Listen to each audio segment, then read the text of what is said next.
Good morning, coaches. Before we kick off day one of the Toronto Raptors Coaches Open House presented by Tangerine, we wanted to give you a sneak peek of our Kahoot trivia that will happen after each session. Here's how it works. You will need two devices in order to play along. Please keep us on your main screen and use your second device to play. Just visit kahoot.it. That's Kahoot, KAHOOT.it. We'll give you a couple of minutes to log in. The PIN number for today's game will appear on your screen. Type it into your second device right now. Be sure to use your first initial and last name so we are able to identify you as the winner and mail you your prize. Yes, that's right. The winner of each Kahoot will receive an autographed jersey from the Toronto Raptors. The first one each day is a trial, so no prize will be awarded, but get used to the system because speed and accuracy will matter in helping you score the most points.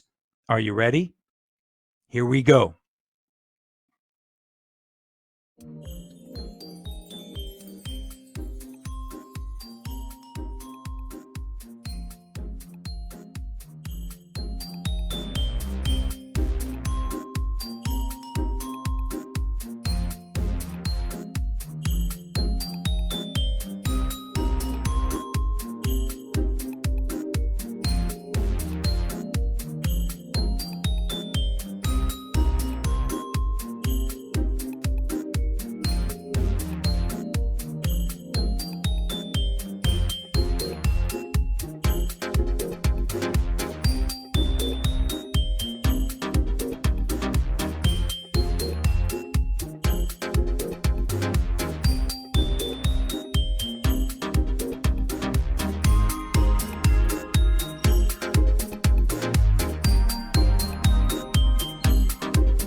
This is the world's oldest bank, opened in 1472. This is money in 1472. Money in 1972. Money today. Hey, where'd it go?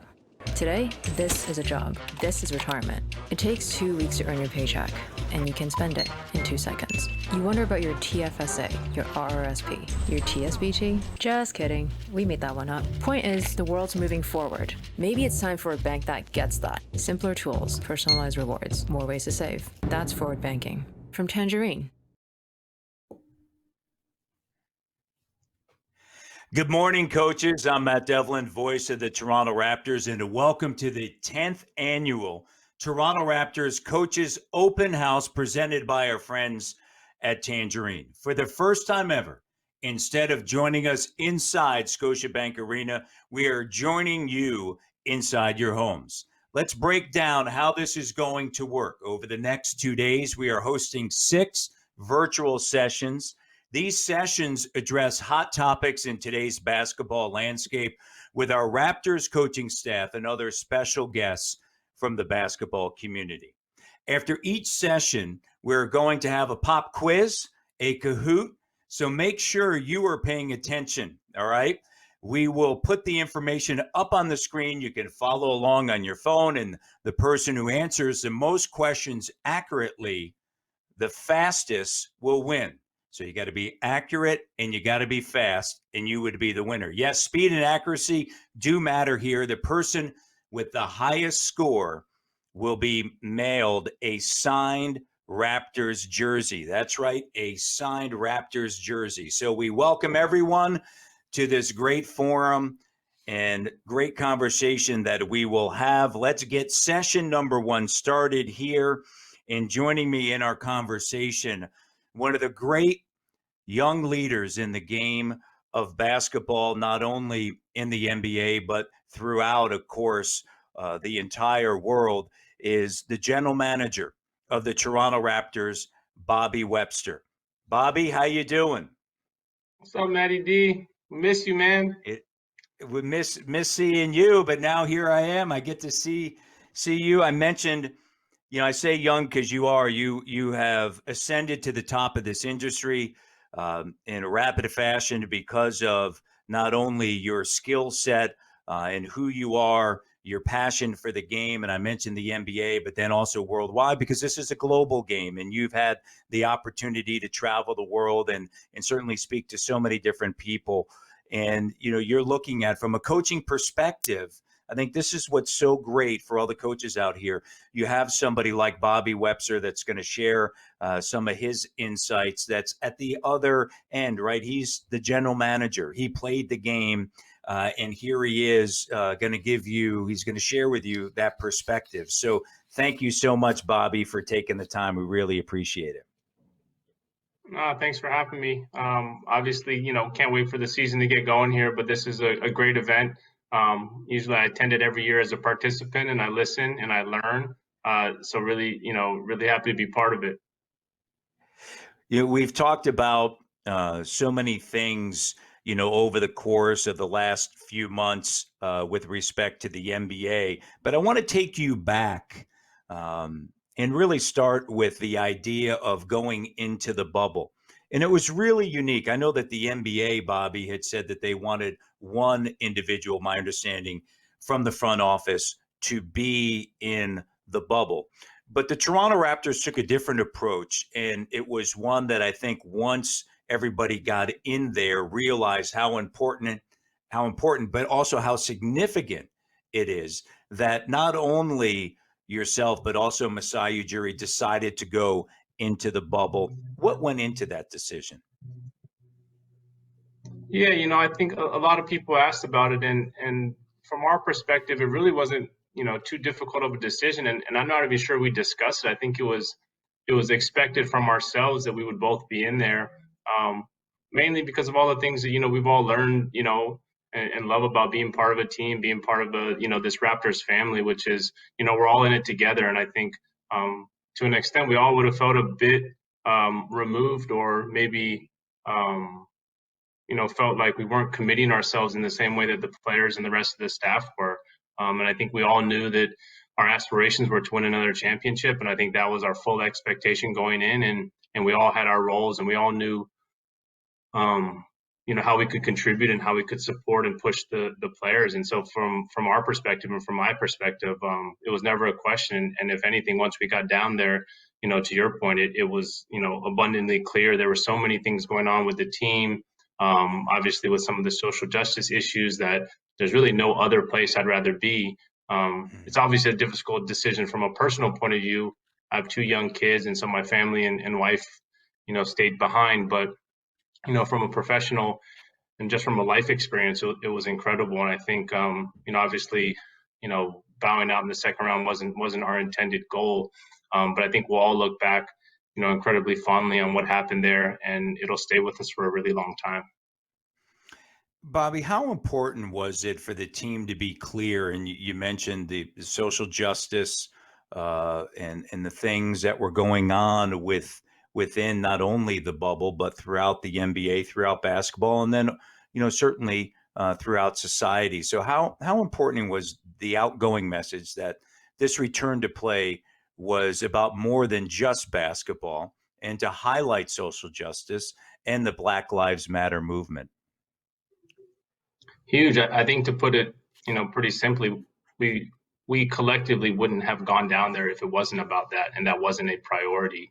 And I think even that message evolved over time in the bubble. But I think, obviously the first COVID pandemic, and then some of the continued police brutality just forced us all to re-examine our values, what we believe in, what we want to project to the world, and at the same time understanding the power and the voice that the Raptors, collectively but also individually, we had. And so going down there, we had a lot of talks, and I think obviously, part of it from a symbolic standpoint. But when we entered the bubble in the Black Lives Matter buses, there's just a lot of things that we talked about behind the scenes, and how we wanted to conduct ourselves, how we wanted to present, and how ultimately we wanted to make an impact. There were many different examples of how the Raptors were leaders in the fight for social justice, whether it be, as you mentioned, with the buses with Black Lives Matter on the side going through Florida, also arriving with different T-shirts, different messaging that the team had, inclusive of uh, obviously looking at the game, the history of the game, and honoring those before, inclusive of senior advisor Wayne Embry, the Hall of Famer. And I know that everyone throughout the organization at different points have reached out and talked to him because he was at the forefront in the 1960s in the United States. But, this was something that, certainly from leadership on down was, you could tell that there was a true sense that it was extremely important to make sure that everyone, ultimately, inclusive of you think about Nick Nurse and getting out to vote, and that everybody was galvanized and behind this. Huge. I mean, you touched on all the different points. I think, um, in talking to people like Wayne and other people who've been in these positions before, one thing that stood out to me was, um, you know, lead in this area and making a change in this area that's relevant and authentic to you. And someone told me, not everyone's going to be Colin Kaepernick, and I think that's what we all can relate to, which is, for someone like Nick, he really cared about the voting, right?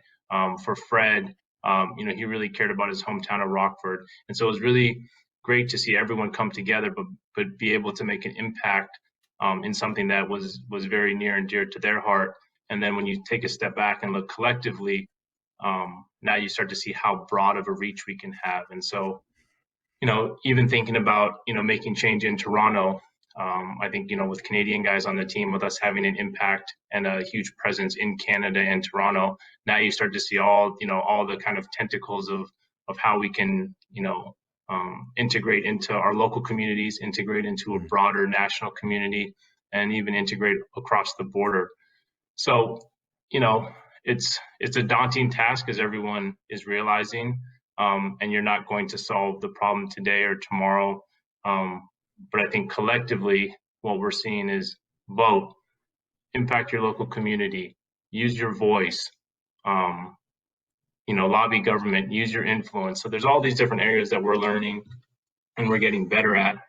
And I think that's really the hopeful message. And even in talking to someone like Wayne Embry, and for those who may not know his story, obviously the first African American general manager, um, at the forefront of the civil rights movement, his wife as well. So there's just so many people that you can learn from, and for him to say, this felt different to him, the hope, the different skin colors that he saw at all of the marches that maybe he hadn't seen in the past, the impact that it was having in the people that it was touching. Those are the people who've been through this, and for them to say that they felt hope and they felt that this felt a little different for them, I think was encouraging. No, there's no question. Let's go back because there was so much conversation in the bubble that led to ultimately a boycott of a basketball game that led to more. And then the action that ultimately, Bobby, came out of that. When you think back to the conversations that the Toronto Raptors were having at that time, and then ultimately the Milwaukee Bucks deciding that they weren't going to play, and then from there, the league then saying, "Okay, hey, we're going to stop," and the players are going to stop here. They're saying, "Hey, look, we're not going to play," but yet ultimately everybody comes back together. But can you speak to uh, the boycott and then ultimately the action that came from that? Yeah, it was probably about a month into the bubble. So I'll kind of set the stage a bit. Is we get down to Orlando in July. There's a bit of I think there's 3 weeks of training camps. Everybody's getting into shape. Everybody's settling into their routine. We all have our own hotel rooms. There's, as you can imagine, daily COVID testing. And so we're starting to get into our routine. And I think the Jacob Blake shooting happened in Kenosha, and it was in Mm-hmm. the first. It was, I think if people remember, it was during the was it it was during the first round of the playoffs, Mm-hmm. and it kind of was swirling a little bit, and everyone was talking about it. And I think ultimately, it came to a head, not necessarily with the Bucks boycott, but just in the bubble. As we came down here with a purpose and what we just talked about, and this type of behavior continues to happen. And so I think there was a real sense of, what are we doing down here if nothing's really being changed? And so there was a real reflective, couple of days about, if what we were doing isn't working, putting Black Lives Matter on the court, putting messages on our uniforms, speaking out about it at all of the media conferences, what can we change?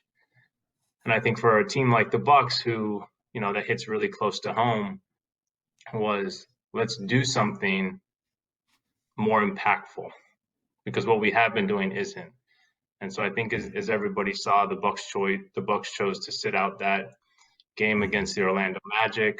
Mm-hmm. Obviously, sent shockwaves across not just the sports world, but the entire world. I remember turning on CNN and Fox News, and everything was focused on this. And so I think from that perspective, it amplified the message. But I think as everybody watched, it wasn't just the message, and I think they were able to get on the phone with the governor of Wisconsin. We're all learning more about how this political process works, but I think it was just a moment in time where people had settled into the bubble, um, but it just felt like maybe we were living in the fantasy in the bubble, and we weren't really feeling the effects of the real world. So it was definitely a shock to everybody. There was tense moments. I'm sure everybody remembered, would the season go Yeah. on? Would it not go on? And I think ultimately cooler heads prevailed, in the sense that continuing the bubble continues the message and continues the impact, and stopping the games may have the opposite effect, which is it takes the message a little bit out of the limelight. It was a remarkable uh, stance taken by the players and ultimately necessary to get the conversations, moving, once again in the direction in which I think everybody feels as though they needed to move towards. it's also, when you think back about the bubble, it was truly an amazing effort and a remarkable effort by the NBA and then the 22 teams that arrived there. When you think about everything that went into it, and also obviously the daily routines of the bubble life, as everybody over the course of your months there would see on social media, and then also for myself talking to members of the Raptors that were in the bubble, and it was truly remarkable that at the end of time and the time there that they were able to crown a champion, and it was an unbelievable effort by everybody, as we know. For you being in the bubble, obviously technology is such today where we can FaceTime and we can have Zoom calls and you can see your family. However, I can only imagine what you felt like upon returning home and seeing your family. Yeah, it's not anything I can really describe as far as, maybe it's, being shipped off or, leaving your job for a few months. Um, I think the perspective that I kind of came back with was, the bubble wasn't restrictive in the sense that you couldn't do things, right? So we could go for a bike ride, as people saw, we fished, you go to games. So the only thing I can kind of relate it to is, let's say, wherever you live, they said you can't leave your neighborhood. So on a day-to-day basis, you'd be fine. You'd go to the store, you do your things, and after a few days, you really don't. It doesn't really sink in. But I will say, after the second, month, um, there's something a little weird about putting a restriction on where you can go that doesn't wear on you necessarily each day, but the accumulation of it does. And so, upon flying back to Toronto, obviously the elation and joy of seeing your family is huge, but there there is a little bit of a freedom that I think we all take for granted, and it's a very, you know being in the bubble wasn't bad, but there is something about just being able to kind of just go and do what you want, and I think that wore on people too in the bubble, and I think that was not necessarily the perfect mix for what happened with the boycott, but there was definitely added mental stress, added Sure. pressure within the bubble, and there's really no escape. I think people talked about it. You Yeah. have a bad game, there's nowhere to go. But yeah, coming home was huge, and I will say it was a bit surprising. Everyone was very diligent in the bubble, and you get tested every day. And I would say the outside world was a bit more restrictive. You get to a point in the bubble where you can talk to your friends and go to an outdoor restaurant and have a drink. But coming back to Toronto, there was a bit of, oh yeah, I almost forgot how what pandemic life is like. Yeah, it's when it does provide a a plan. Plan's the right word, but maybe a pathway to thinking about, okay, if you are able to ultimately test every day and do those sort of things, and do the things that were done in the bubble, right? That that this is a pathway forward as far as the health is concerned, but understanding obviously what went into the bubble and what goes into testing, and I think that we're all aware, of that. And it's been surreal. I'm not going to lie, Bobby. When you think back to, and I think back to March 9th of being on a red eye flight from, Utah with the team after what was an unbelievable victory, and the Raptors were on that West Coast swing. And you think of second night of a back to back, the way they were playing, and I think to something that Serge Ibaka said to Jack Armstrong in the post game press uh, interview, and he were talking about losing players. Norman Powell goes down again in injuries, and he said something that I thought was truly remarkable, and that was our coach gives us confidence. Jack asked, how does this team keep doing this, right? And he goes, our coach gives us confidence, and you think about that. Here's a veteran player, right? Here's a veteran player that's been to 2 NBA finals with Oklahoma City and then with the Toronto Raptors, that's been in the league for a decade plus and, knows what it takes to win. And he's like, our coach gives us confidence. That's how we do it. And we're going to get into this in just a little bit, but you think of that, and now you think about the bubble and coming home and quarantining, as we all did, and then you quarantining again. It just speaks to the times, and so I want to and we'll get back to the coaching aspect, but as we now look ahead, Bobby, to this upcoming season, and so much was put now into a shortened off season. What will be some of the things that the Toronto Raptors will continue to do with respect to the conversation on social justice as well as the Black Lives Matter movement? And I would imagine those conversations are continuing internally. 100%. It's going to become part of who we are. It probably should have, to a larger extent, always been part of who we are, and it was. And I think inside of us, but I think outwardly, we feel more of a responsibility.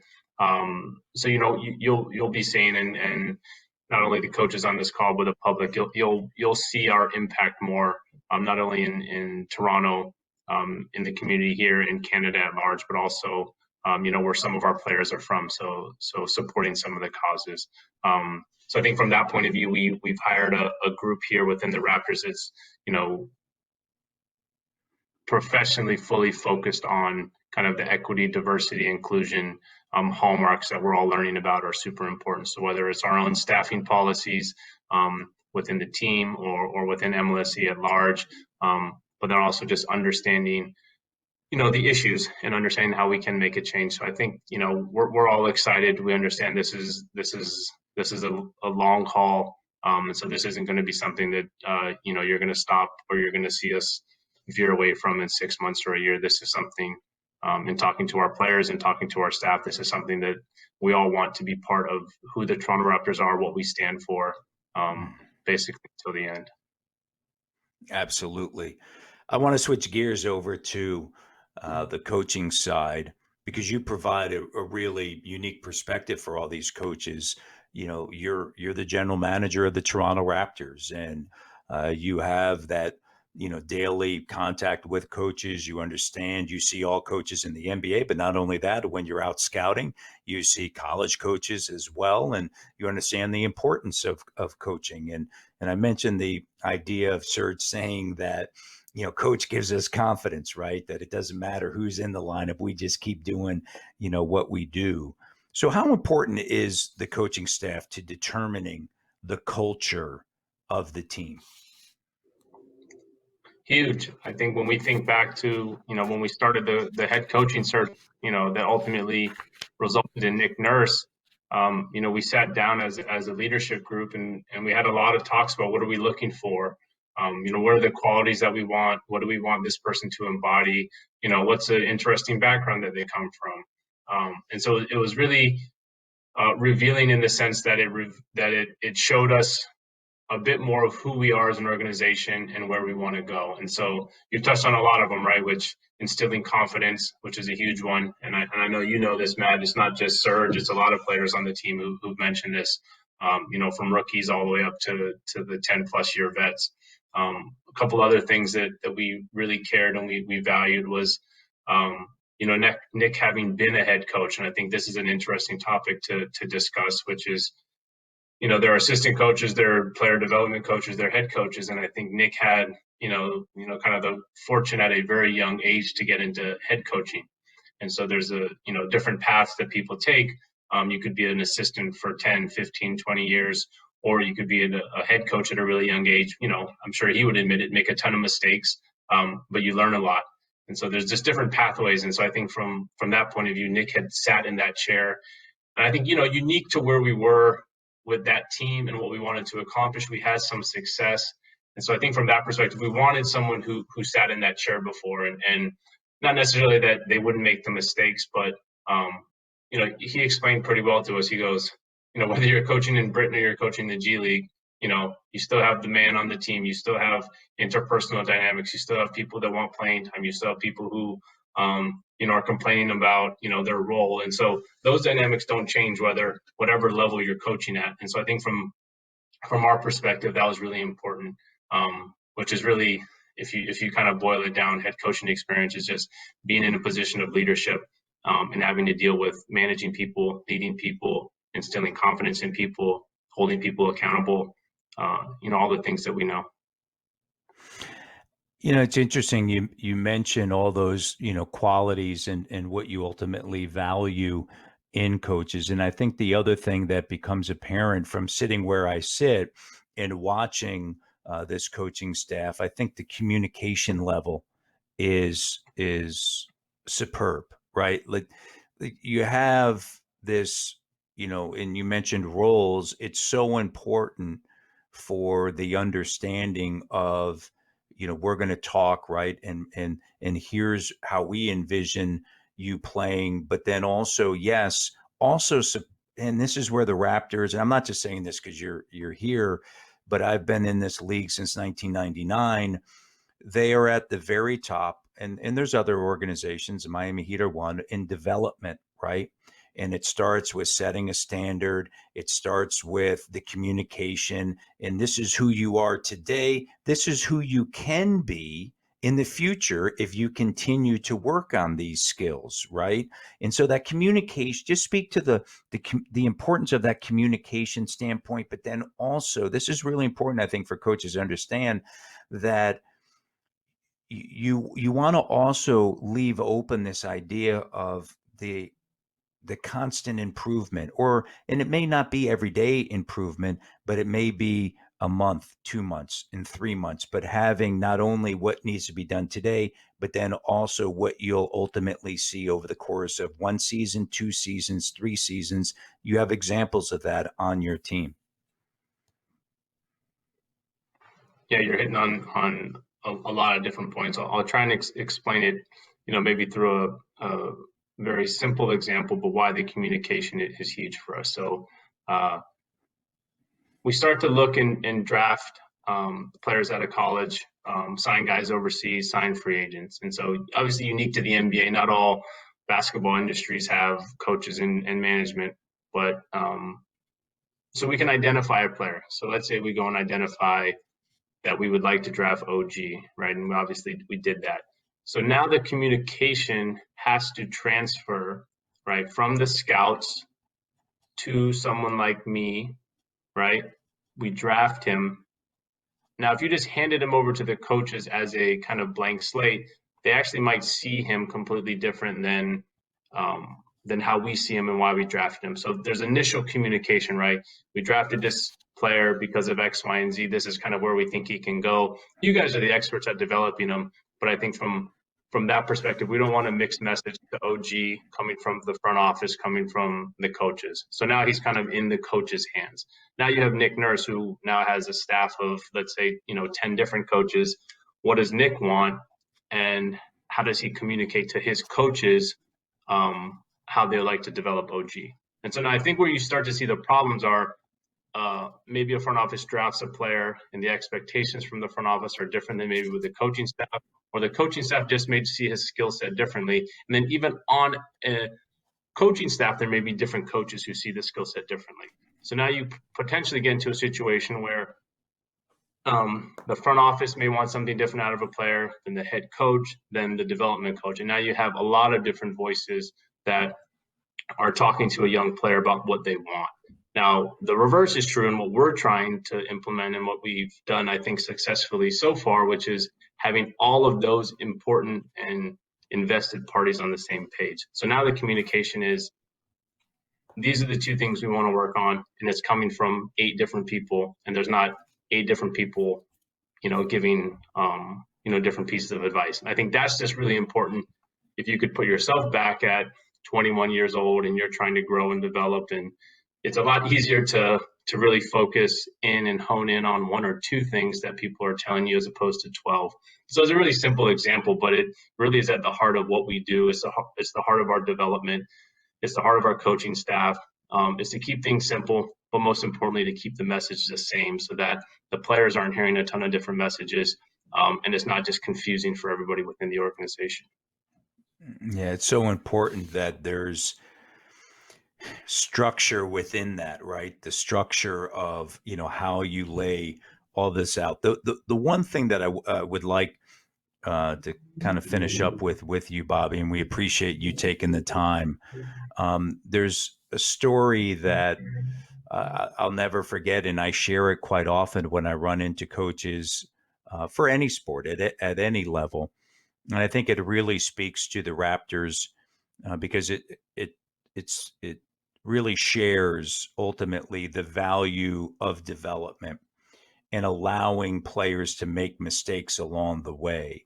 And I remember having a conversation in the 20 uh, was it now 20 hard to believe 2018-19 season, the championship season, that I had a 2020 moment there, Bobby.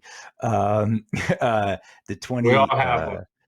yeah. The 2018-2020 season, 2019 season, pardon me, with Nick, we're out on the road having a cup of coffee and we're talking about Pascal. And it was at that time, as they were starting to have Pascal bring the basketball up, facilitate the offense, and he was going through the growing pains that you would expect a player to go through, quite honestly.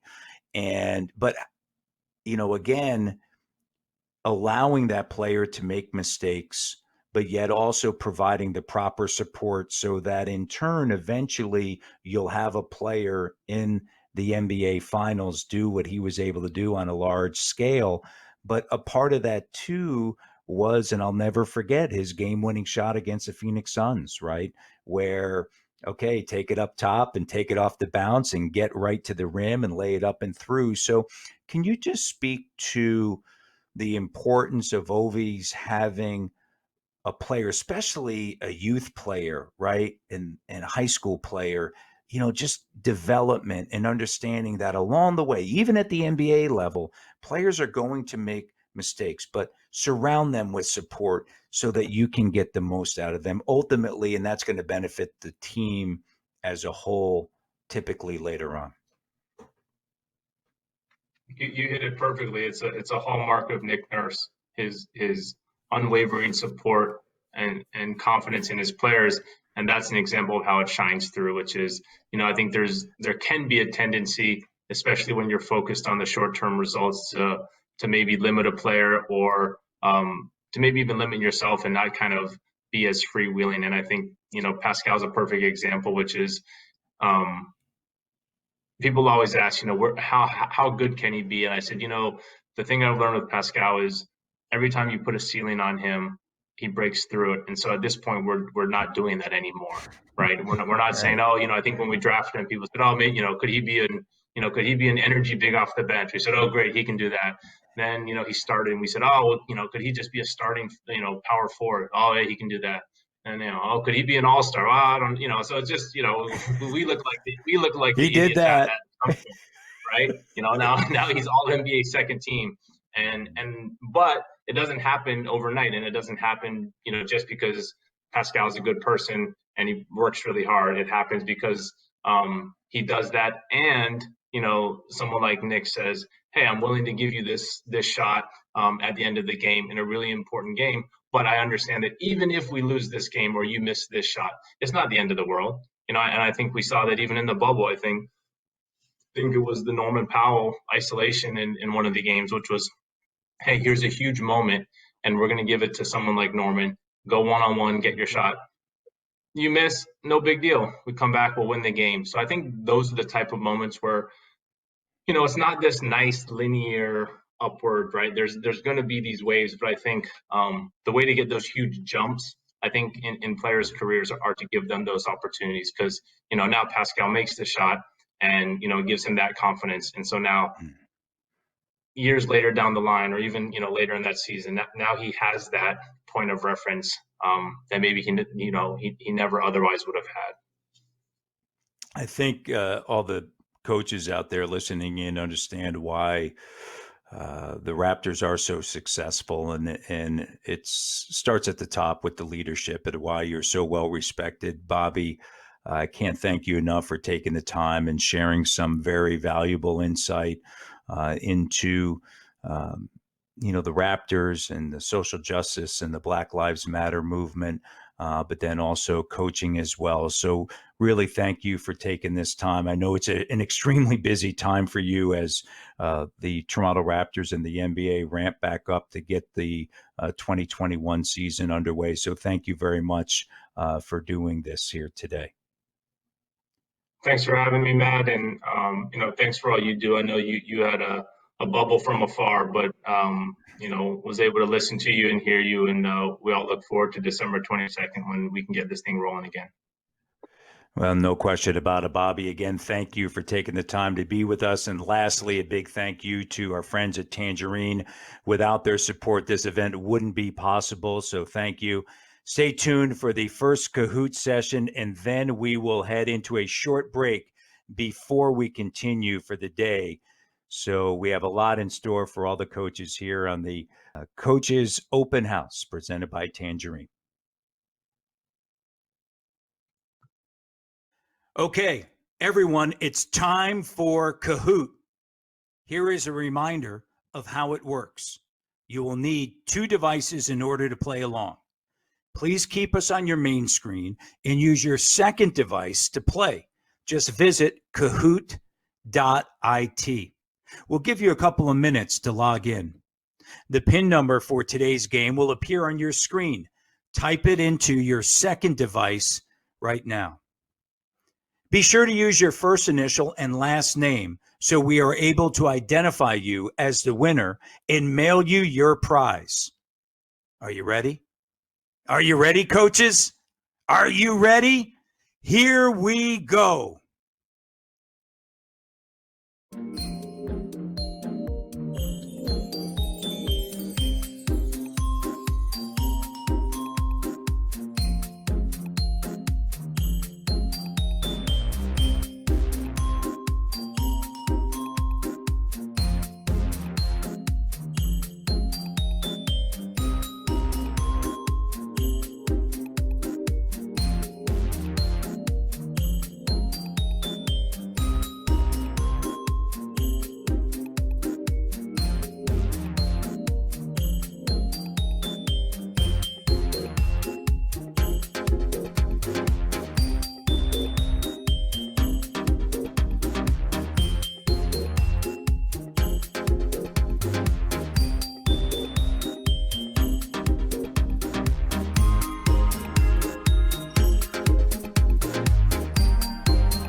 Your whole life they told you money doesn't grow on trees. And you know what?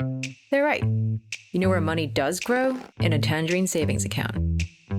Find out how to get this great offer when you become a new client. That's forward banking. Continuing on here with day one of our Raptors Coaches Open House, we have a conversation featuring Raptors analyst Sherman Hamilton and Raptors assistant coach Jim Sand. Their discussion is going to be centered around young athletes and how to understand them and how to get the most out of them. Let's have a listen. Welcome back to day one of the 10th annual Toronto Raptors Coaches Open House presented by Tangerine. I'm Sherman Hamilton. After each session, we're going to have a pop quiz. It's going to be a lot of fun, so make sure you're paying attention. And we'll put the information on the screen. You can follow along on your phone, and the person that answers the questions the fastest and correctly will win. So yes, speed and accuracy matters in this situation.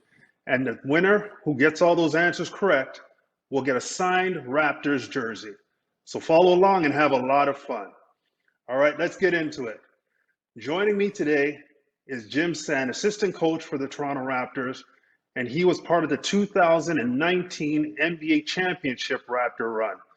Jim Sand is in his second stint with Toronto Raptors. His first stint was in 2003-2004 under head coach Kevin O'Neill. He has spent more than 2 decades holding various roles in the NBA. Jim, thanks for joining us. How are you doing? I'm good, Sherman. Good to see you, man. I think the last time I saw you live was in Salt Lake City in the weight room at the Grand America. It's been a while. And for everybody out there, I don't think I've ever been in the weight room where he hasn't been on the road where Sherman hadn't been in there. So he's a hard worker in there. Hey, I'm trying to keep up with you, Jim. You're setting a great example, as usual. But Jim, today we want to talk about young athletes, and you know that's going to be our focus in terms of this discussion. And you know, we want to discuss first of all, when you're approaching a young athlete, when you think about a young athlete, what makes a young athlete tick? What makes them go? What makes them want to be involved in sports from your perspective? Well, I think from a coaching perspective, and as far as where you're trying to get them to go, I think there's 2 things you really have to think about in the big picture. One of them is you have to teach your young players, your kids, to love the game, because that's where it's all going to start. That's where it's all. From that area is where everything they do in the game of basketball is going to start. They have to be taught in general how to love the game. And there's different ways to go about that. We can get into more detail. The second thing is you have to teach them how to work, and that's different for everybody. But I think the one of the core values that you're trying to teach your players is a work ethic, and because that's going to translate not only to the game of basketball but into life in general. And you know, being able to push yourself and learning a work ethic and a consistency about how you approach the game of basketball hopefully has a carryover to other aspects of their life. And the last thing that I think comes from that, and I think is certainly as important, if not more important than a lot of the things we're teaching our kids, and that's confidence in themselves, confidence in their teammates, and confidence in their coaches. Confidence is a skill that has to be developed. And as you go about your training with your players and your practices and maybe your individual sessions with them, maybe your own kids, is having them leave the floor a little bit more confident than they were when they got on the floor that day. It could be a little smidgen, you know, and I think that's what grows their passion for the game, whether they're going to be a professional athlete, a high school athlete, a rep team.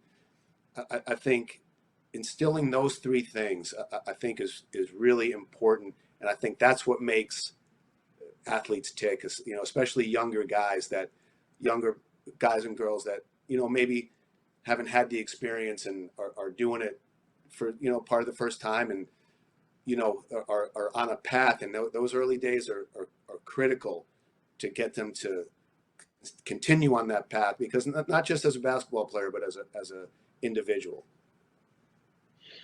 Definitely. And Jim, when you think about a young player and kind of the things that you just talked about in terms of getting them and finding out what makes them tick, a lot of times at young ages, it's tough to strike that balance between development and winning. Some people want to win right away. Some people believe the process of developing and winning being something that is a result of the development coming later down the road might be a better way to do it. So, how do you as a coach kind of balance strategically the winning as well as the development aspect of a young athlete?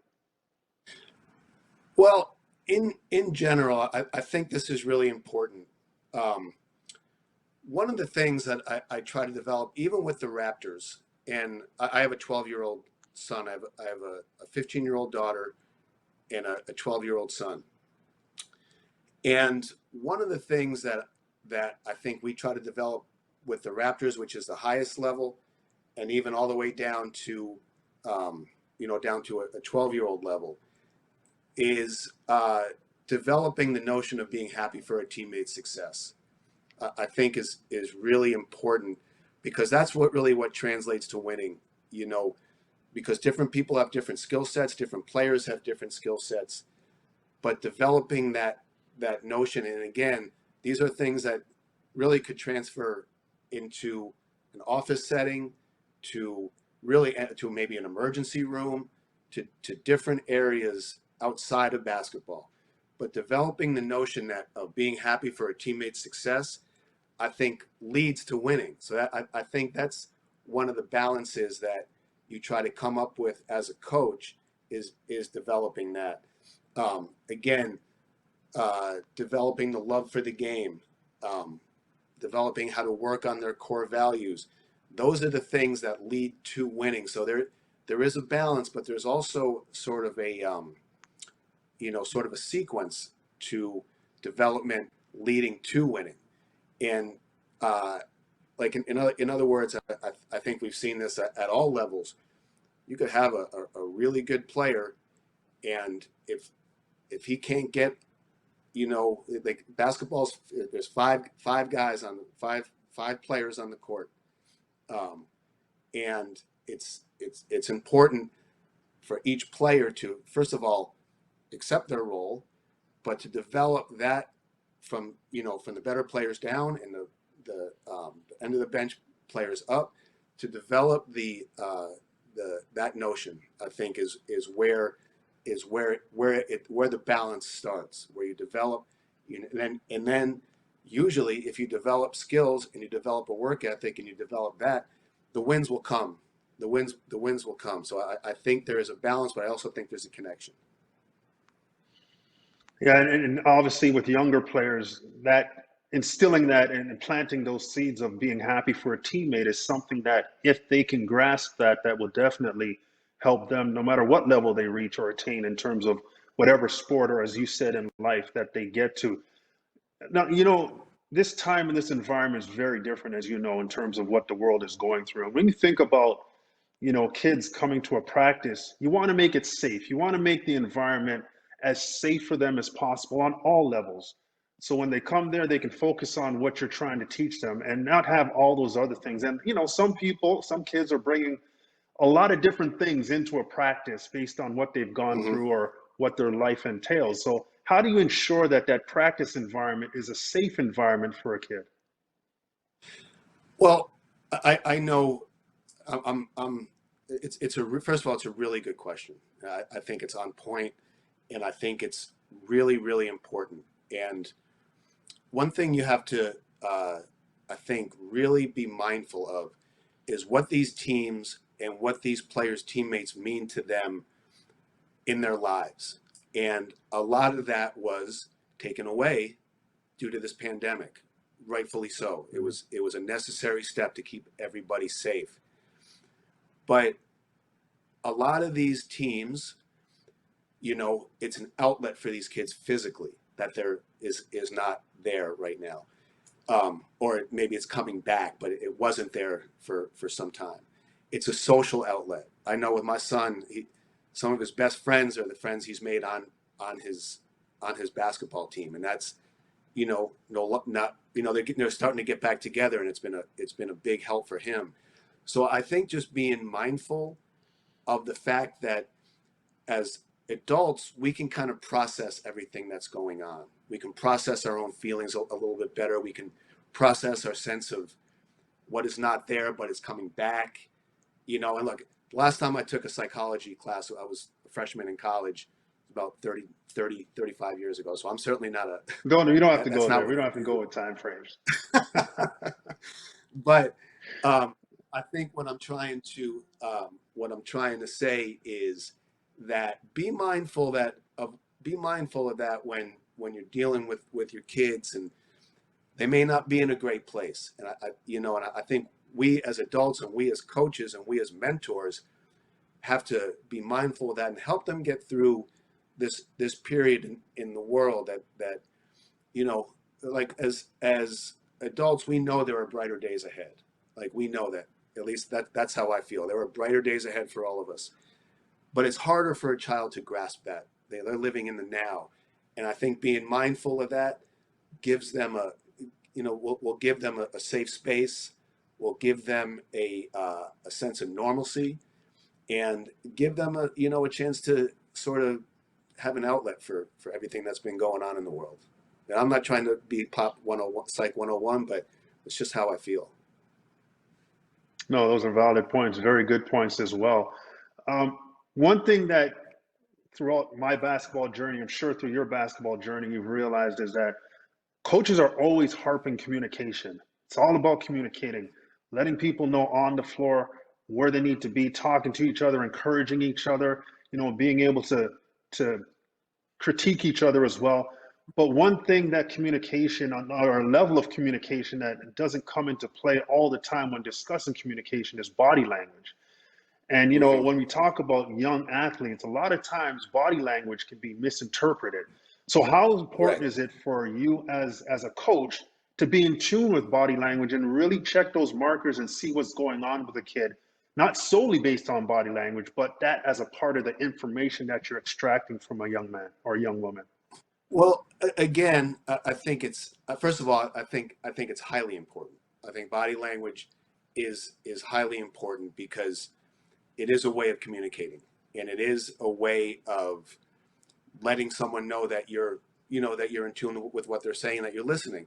And that, again, that goes off the basketball court too. That goes with your teachers, that goes with maybe your bosses, that goes maybe with your partner in life.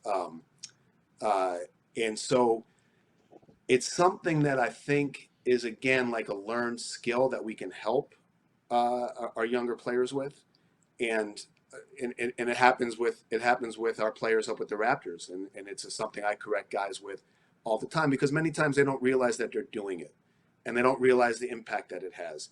And again, like, we're teaching basketball skills, but especially for you younger coaches and you're with younger athletes, we're teaching life skills. And even with the Raptors, we're still teaching life skills. We have some guys that are young. They're in their they're 20 and they're 21, and they make mistakes, and they don't realize some of the things they do with their body language is it's not positive. And it's something that, again, is teachable and correctable, and it's also something that they can control. And there's certain things in basketball, and there's certain things in life that you can control, and there's certain things that you can't control. And that's a message I send to our guys here all the time, with the Raptors. Like, control what you can control. For example, if for our bigs, screening is a really important skill. It's not sexy. It's not doesn't make ESPN, doesn't make the top 20 or anything like that. Or what is it? I don't know what it is. Top 10 plays of the night. But it's important, and it is a thing that they can control every night. And that's you're going to make some shots and you're going to miss some shots. You can't really control that, but you control your effort. You can control your body language. You can control when a coach is looking at you or talking to you, that you look them in the eye. That when the coach is talking, you're not talking to your other teammates or tying your shoes. You know, maybe some of you guys out there, maybe you have a rule. And I've been worked for coaches in the NBA that they had a rule that when you walk onto the practice court, you have your shirt tucked into your shorts and your shorts tied, because it's just it's a visual sign that you're ready to practice right now. Some coaches don't care about that, have other things, have other keys, but these are all things that I think we can really instill in our younger players that will help them as they move forward. And they may, I think we all have things that we learned when we were kids, and we can pinpoint the person that taught us that. And it's something that I think will help them not only as players but as people. Absolutely. And on the flip side of that, as a coach, how important is it for you to be aware of your body language and how that may be being interpreted by the player? Well, that's another good and actually interesting question, because certainly in the NBA, I'll use that example because that's what I'm most familiar with over the past X amount of years. I don't want to say how many years because I don't want to age myself, but it's been a while. But one thing I tell our younger coaches is that we are responsible for the energy in the gym. That we're all, and we have road trips, and we have late nights, and we have early mornings, and we have game plans to do, and we have, a lot of stuff. And we all have personal lives, and sometimes our personal lives are going well, and sometimes they're not. But we have a responsibility to these players and to the organization in general, that we walk onto the court ready to go, with our energy right, with our body language right, with our intention. Like I really believe, this is what I believe as a coach, okay, that when it comes to basketball, that we walk onto the court with the intention of getting our guys, again, just a little bit better. That we walk on there with a plan and with an understanding of what we're going to do and how we're going to get them better. And that comes with how you stand. That comes with the intonation in your voice. That comes with being prepared with what you're going to do, so you feel comfortable doing it and there's no indecision. Those are the type of things, coach, especially as you get a little bit higher in the developmental, whether it's high school or college or maybe even minor leagues or something like that, or even especially in the NBA. We have a responsibility to be out there with the right body language, with the right approach, with the right amount of preparation. And Sherm, like preparation is important it's highly important for coaches, because we can't expect our players to be prepared if we're not prepared, and they key in on that. And we can't expect them to be high energy if we're not high energy. We have to be leaders in that area, and they will follow you. Your players will follow you if that's the approach that you take. And again, not necessarily just for games and practices, but maybe for a job interview. Maybe they'll remember, this coach or that coach, was always told me to be prepared, and that message really stuck with me. So when I'm going to a job interview, I'm going to do some research on who I'm interviewing with, or whatever the case may be. Absolutely. Now, I'm going to put you in a position now of actually running a youth basketball practice, and for new players. And if you had 1 hour to basically run a practice, how would you spend that time? Just kind of in a loose way, walk us through how that 1 hour, in terms of having the ability to coach these young people, would kind of roll out for Right. you. Well, so it's a little bit different than how we would do it with the Raptors. Like we have our practice, and then we have what we call pre-practice, and we do all of our development at different times, either before or after practice, and then we have our main practice. And the reason for that is there's such a variety of players, from Kyle down to, let's say, O'Shea, Kyle, who's been in the league forever and has multiple all-star appearances and multiple Olympic appearances, and is a champion, and really is playing big minutes, as opposed to a guy that's really trying to get in the rotation. So this wouldn't really apply for the Raptors. But the first thing I would do as a group when they come in, because this is what I believe in, is have everyone in your team form shoot. Shooting is by far the most important skill you can develop in this day of basketball. And I'm sure you guys all watched a lot of those NBA playoff games, and it got to the point where if you can't shoot, this is not 100% universal, but if you can't shoot, it's hard for you to get into a game. And you're seeing it over and over and over again with all this shooting on the floor. And when I came into the league years and years and years ago, you could get away with being a non-shooter. The rules were different. You could be a big, strong, athletic guy, and you could survive in the NBA doing that. And it's less and less now. And form shooting is something you should do, I believe, when you're fresh, when your mind is fresh, because it's really important. And the other thing I would say is, as a coach, and I'm getting off topic a little bit here, but as a coach, have an idea of what your keys are with your shooting. So for us, it's getting the ball to the right side of your body, getting your hand under the ball, keeping the ball straight, that type of stuff, and teach that stuff. I would encourage you guys to make your corrections on the form shooting, and whatever needs to be changed, to really lock in on that during that time, because it's the least sexy and the most important skill a basketball player can have. So I would start with that. The next thing I would do is probably go into some individual development, meaning some finishing at the rim, some ball handling, probably both at the same time. And then again, that's for each individual coach, how they want to teach that is going to be different. My feeling, and a lot of coaches' feelings, it's the less dribbles, the better.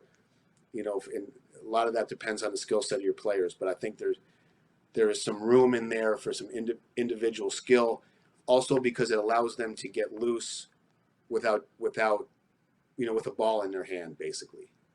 I think is the next thing I would do. The third thing I would do is have some group skill sessions, because again, basketball is played with 5 people on the court, and there's only going to be a certain number of them that can get their own shot. So when you have multiple players on the court at once, it develops a sort of team camaraderie and a team spirit and a collective spirit, and it teaches them how to pass the ball to each other. And it also lets your players know that passing and playing with each other is important to me as a coach. So I'm going to put that in there. So that's like, and I'm not talking about necessarily running through plays. I'm talking about running through whatever your offensive principles are, putting your players in there and teaching them how to pass the ball to each other. The next thing I would do is again, now we keep moving towards a more of a live setting. The next thing I would do is some defensive drills, whether it's a zone, whether it's man, whether it's your help sequences, whether it's your rotations. And again, part of that is dependent on how old your players are and what they can grasp, where they are in the developmental path, and sort of what they can grasp. And then I think you got to play. I think you have to play, get up and down for conditioning. A lot of times what we do is we play, but sometimes we put the score at 90-90 with 3.5 minutes left and let them do an end of game situation. Play the last 3.5 minutes of a game. Sometimes we do a stops game where you don't get a score for a made basket, but you get a score for a stop. Especially we're a pretty defensive oriented team, so we play a lot of stops games. So you build that up basically across that hour. Now, an hour is a short amount of time, so you may have to cut some of that out or cut some of that down. But that would be the that would be sort of the cadence of a practice for a youth team for me. Awesome. And obviously, for an NBA team, as you with the Raptors described, it would be a bit different, but there's no question that there's similarities in the way that you would kind of coach up these young people as well. So I want to tie something back into what you said earlier in our conversation. You talked about Mm-hmm. confidence and having players Yeah. walk off the court with just a little bit more, maybe a lot, but at least a little bit more. So when you Mm-hmm. talk about developing important skills for young players, how do you develop that early on so that they are confident to continue to play the sport, to continue to build? Because as you said, sometimes confidence is all it takes for a player to understand they belong. And you see it at the NBA level as well. When confidence goes away for a bit, players turn into different people. Exactly. So I'll give you an example of what we do with the Raptors a little bit, or certainly what I do as a coach. One of the things we like to do is have our guys shoot. Shoot a lot of spot shots, especially our developing shooters. And what we do is track them. And we shoot. Let's say we shoot 100 shots, and today's Monday, and maybe they made, I don't know, 56. And the hope is, as you shoot more and more, maybe on Tuesday, now this was probably going to take place over more time. Maybe on Tuesday they make 58 and they beat their score from the day before. And then maybe by the end of the week they're at 64. And then maybe sometime at the end of next week they're at 68. And they can track their improvement so they know they're getting better. And there's a number they can look at to get better. One of the other things that we do, and this is like this is something that I do personally. I'm not sure anybody else on our staff does this, but a lot of times, if a guy misses the first shot of his set, we'll give him a mulligan, and maybe we'll do that 2 or 3 times, just so we can get his number up a little bit, because we're not really concerned with the number. We're concerned with the confidence level that we're trying to achieve with this player. That's more important than the number. So that's something you can do, maybe, kind of moving forward a little bit in that area. The other thing is, and I've been guilty of this, and I've been at different times good with this, try to make whatever you're asking them to do appropriate for their skill level. You don't want to give them a move or some sort of concept that they're not able to grasp. So I think making it appropriate, with making it such that it's attainable, but not attainable and not impossible. Like, we want to push our players forward, but we want to do it methodically. We don't want to give them when we're breaking down their shot. We don't want to give them 6 things, because a player can't grasp 6 things, but you can give them 2 things, and I think that's something that they can work on and feel good about it. But if you're teaching them how to play, and if you're teaching them how to shoot, and their follow through is wrong, and their elbow is wrong, and their feet are wrong, and you try to fix, it's like if you try to fix all 6 of them at once, you're gonna be met with probably a lot of failure. But if you fix 1 or 2 of them, and then move on to the next 2, and then move on to the next 2, you can turn that player into a pretty good shooter. So not speeding up and fast tracking the process, and understanding it's a lot of hours to do this stuff, I think is one way, and instilling a belief in them, and letting them know that I tell this to players all the time: never let anybody or anything put a cap on what you can achieve. And that goes for every player, and that goes for every coach, really. Never let anybody say, you shouldn't be playing at this level, or you're never going to be a starter, or you're never going to be a rotation player, or anything like that. Never let anybody put a cap on what you can achieve as a player and a person, because I tell that to our guys all the time, and I tell that to my son all the time, and I think it's a signal that you believe in them, and believe. I heard this from a guy I coached with, and he played on those great Bulls teams. And I think this was what Phil Jackson was great at, like having faith in your players is having faith in your players and faith in who they are and what they can be is a really strong it's a really strong emotion. When a kid feels like you have faith in them, you know, it can carry them a long way. Absolutely. Great advice there. And obviously, Phil Jackson knew what he was doing. I mean, a lot of times he He wouldn't call did. timeouts when coaches would say they would call a timeout. Phil trusted his players in some intense moments to really figure Yep. it out, and he trusted them to be who they were. All right, Yeah, and it works. now, It's really interesting because it works. It works both ways. You trust your players, and your players trust you right back. absolutely, absolutely. Nowadays, Jim, we see the individual workout. It's one of those things that is happening at a very young age. I mean, 5, 6, 7-year-olds are doing individual training specifically for a particular sport. Do you think that it's important for young athletes to kind of mix it up and be involved in other sports, or are you okay with that specialization? Because the physical activities from many sports can be transferable. So are you more into play those sports, get all the experiences in the different sports, and then bring it to your sport?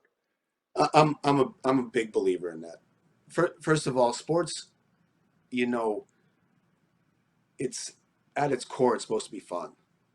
You know, Hmm. it's something that you should enjoy, and I think there's been a lot of studies that the more diverse you are in your life, your general happiness is increased. So I think for all these kids, that's the number one goal. It also, for example, I'll tell you, some of our guys when they were growing up were big soccer players, and you can tell by the way they move their feet that they have some Hmm. experience, especially some of the European guys where soccer is big, and some of our the African players where soccer is big. You can kind of tell that their feet are just trained differently. Like they can really move their feet in a way that, maybe a non-soccer player wouldn't.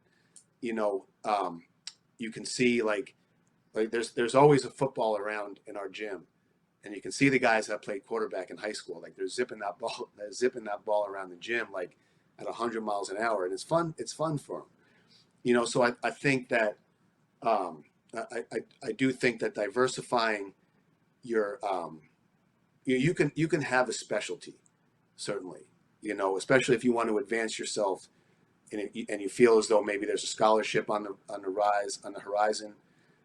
But sports in general, first of all, you play all year. There's a certain amount. A part of it is you're around your teammates for most of the year, especially in high school and in maybe junior high, and I think that's an important part of how you socialize. Is through your sports teams, and I think the diversification, as an athlete, and the skills you're creating and generating, there is absolutely carryover, one way or another. It may not be specific, but you know, uh, I know a lot of guys. Like I coached a guy named Charlie Ward, who won a Heisman Mm, that's uh, right. at Florida State. When he was in Yep. high school, he didn't have a spring sport, the baseball. As a ninth grader, the baseball coach asked him to play baseball, and he was all state in baseball. And then he won the Heisman in football, and he was a first round pick. So, so he's an extreme case. But there's Chris Childs I think he was a guy that played here. He was drafted in the first round to play baseball. Pat Connaughton with the Milwaukee Bucks, he was drafted in the first round Hmm. to play baseball. As was Danny Ainge, I think, to play for the Toronto Blue Jays. I think. That's right. Um, Yep.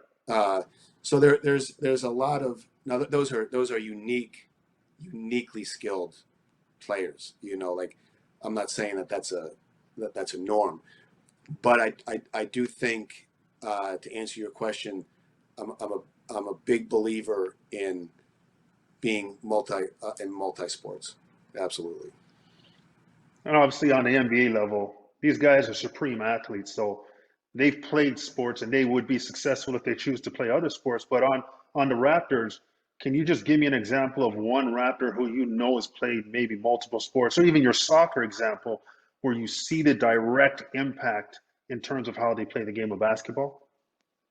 Well, I don't know specifically, and I wouldn't know the names of the teams or exactly because I never asked that question, to be honest with you.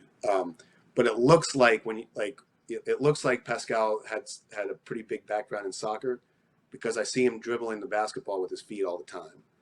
There you go.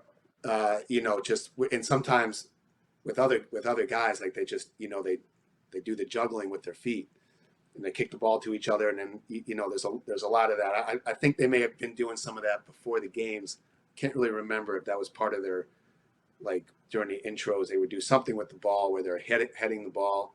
I don't know if you remember that. Yeah. It looks to me like Matt Thomas and Kyle are two pretty high level golf players. I don't know exactly when but they certainly they're certainly pretty high level golf players. It looks to me, and again, I don't know if he played competitively or if it was just a hobby, but it looks like Mark Gasol looks like he's pretty good at tennis. Now some of these are hobbies and some of these may be things they did growing up, but again, they're things that clearly have they've taken an interest in, and it's probably helped them as players, and it's probably playing basketball has probably helped them in their other sports. Absolutely. Now, as a coach, Jimmy, I mean, you've coached on so many levels, and obviously you've taken information from different coaches along the way, coaches that you've either worked with, coaches that you admired, but even coaches that have coached you. So when you think back to coaches that you've played for, what made you like them so much, and what made them great coaches to you? Well, it's it's um, it's interesting. There was a lot of people that I played for. It was a long time ago. I wasn't on that path, to being a professional athlete or anything like that. But uh, I'd like to harp on the point that you just made because I think it's important for the coaches on this call to kind of think about this, like, and you mentioned it, and I want to kind of harp on that a little bit. My first boss was Pat Riley, and my second boss was Jeff Van Gundy, and both of these guys, especially, I remember when I was working for Pat, Jeff was the third assistant, and I decided I really wanted to coach. I was done with all my playing stuff and with all of that.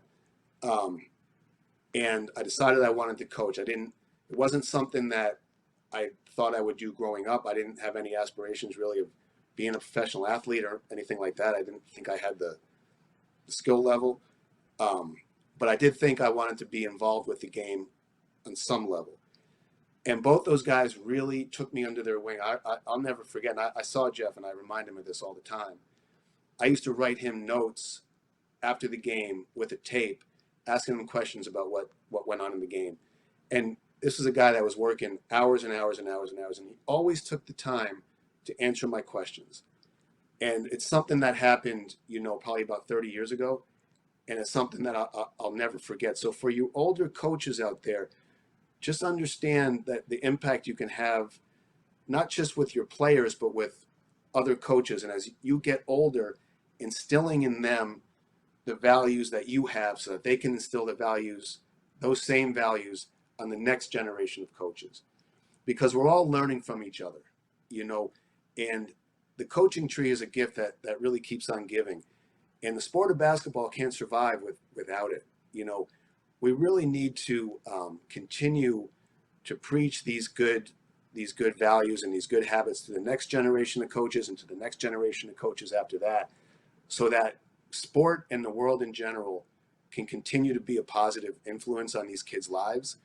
And I think that's, I really wanted to make sure I made that point because I think it's really important that we as coaches understand where we fit and how important that we are, and not only how important we are, but how important we can be in the lives of these kids, and not just the athletes, also the coaches.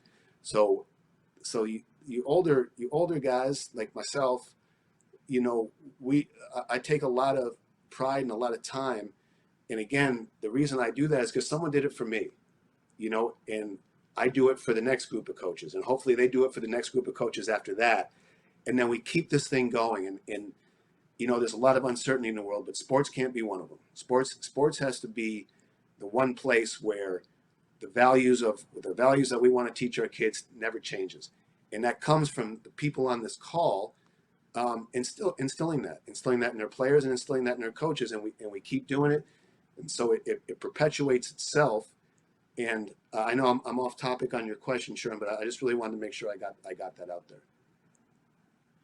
No, those are great words of advice. Hey, it's a circle of life. You pay it forward, right? We were given Right. something, we have a duty to pay it forward, and that's not only basketball, not only for basketball. That's for life in general and how we should be as a Right. community in a society called this world. So, Jim, thank you so much for taking the time to talk with me. It's always great catching up with you. And Yeah, I man. know this is a unique time for you guys, but it also creates opportunities to be creative in terms of the approach to the game and how you kind of train players. And it's forcing everybody to look at basketball a bit differently and find ways to continue to move the needle forward. So thank you. Absolutely. It's good to see you, man. Hopefully I'll see you out on the road Absolutely. there one of these days. Absolutely. See you in a gym near you, Jim, at some point, all right? I know I'm going to be there. I know you're going to I be know there, you so I'll will. see you. Absolutely. Great talking with you. Good All to right, I see want you, to man. thank Jim Sand for spending some time with us. We also want to send a big thanks to Tangerine because without them, this wouldn't be possible. We're going to take a quick break. Don't go anywhere. We'll be right back with more Raptors Coaches Open House presented by Tangerine. That was really great, Sherman and Coach Jim. Thank you guys for those helpful tips and insights about coaching young athletes. Coming up after the break, we're going to hear from junior NBA coach Jeremiah Boswell. With all the change taking place in the basketball landscape these past few months, Sherman and Jeremiah are going to be talking about strategies and best practices for being in the gym again and how to run a productive virtual session as well. We are going to get into another Kahoot here. Follow the instructions on the screen, and the person with the highest score will be sent a signed Raptors jersey. So get your phones ready. Here we go. Okay, everyone, it's time for Kahoot. Here is a reminder of how it works. You will need 2 devices in order to play along. Please keep us on your main screen and use your second device to play. Just visit kahoot.it. We'll give you a couple of minutes to log in. The PIN number for today's game will appear on your screen. Type it into your second device right now. Be sure to use your first initial and last name so we are able to identify you as the winner and mail you your prize. Are you ready? Are you ready, coaches? Are you ready? Here we go.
Well, I'm not sure it's a superstition, but it is a habit. I like to take about a half-hour nap before I go to the arena. It freshens me up, gets me ready to go coach, and I thought that's one of the things I try to do every game.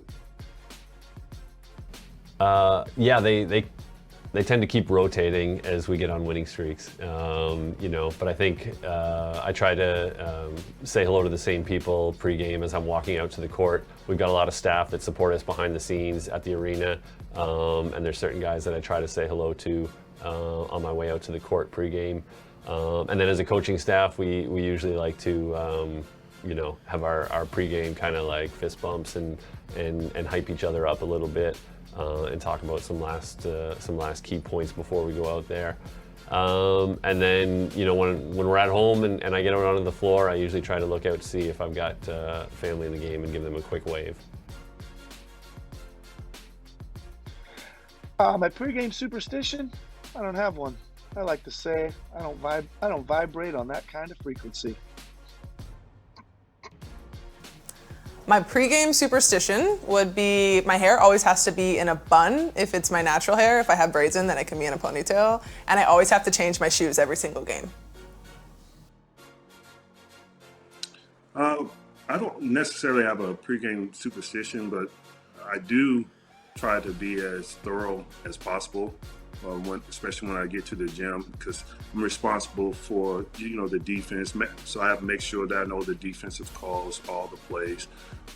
When I get to the arena, I have to do the board. So just religious about checking all the boxes and make sure I didn't forget anything, because you don't want to be the reason why you lose a point or a quarter or a game because of a lack of attention to detail.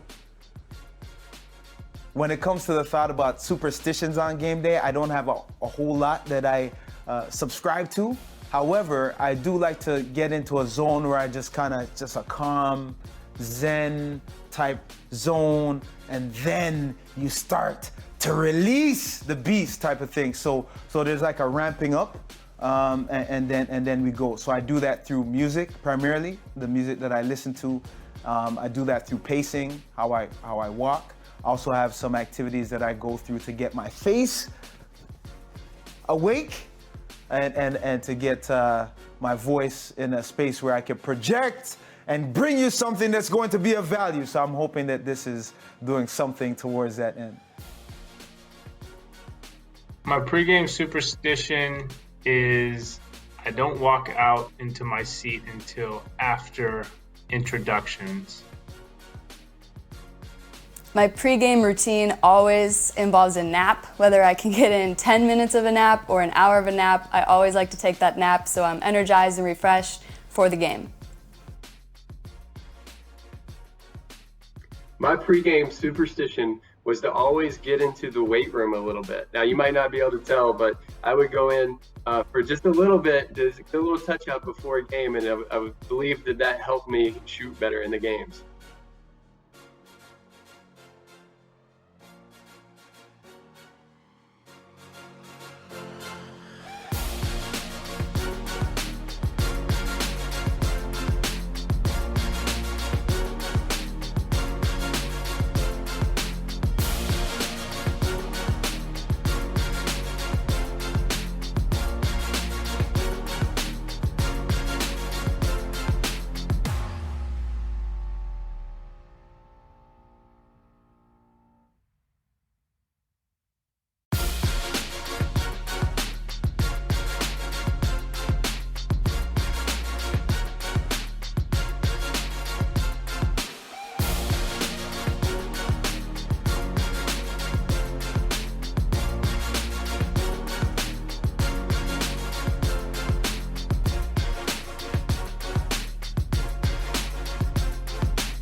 This is Money in 1472, Money in 1972, Money today. Hey, where'd it go?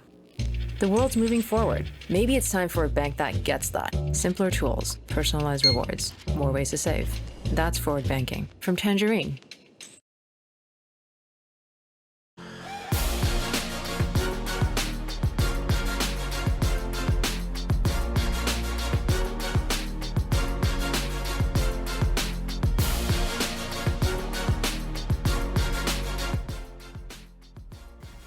The best coaching advice I've gotten is any gym you go into, any workout you go into, there's always going to be one thing you can take away that you can learn.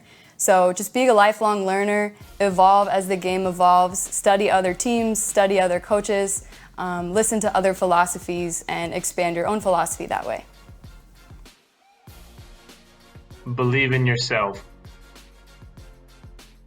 I think one of the best things in terms of advice I've received from a coach would be to learn from everyone.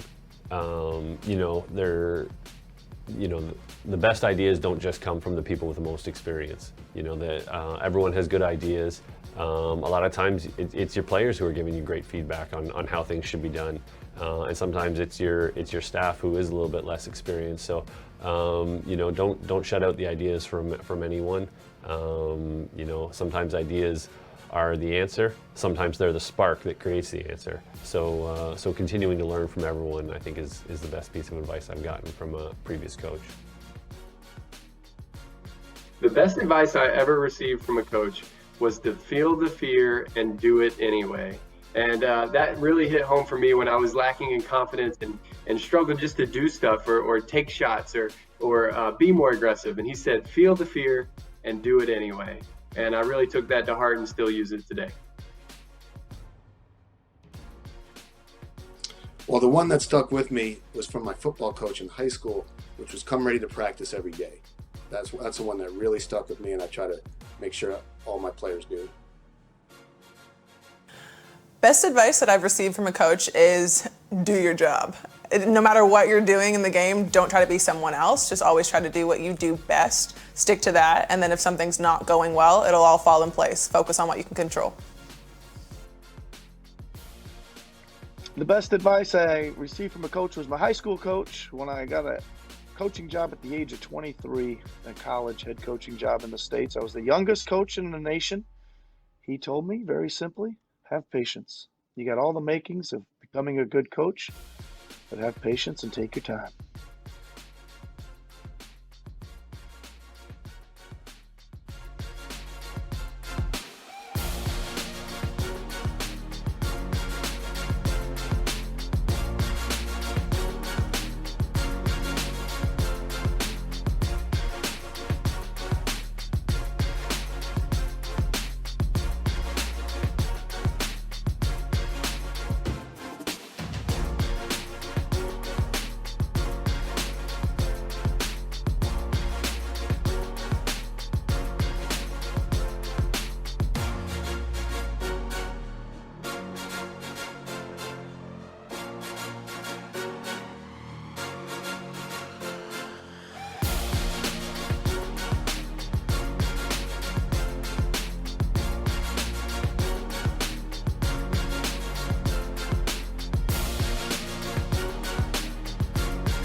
My favorite pregame meal as a player was chocolate chip pancakes. Absolutely love chocolate chip pancakes the morning of my game.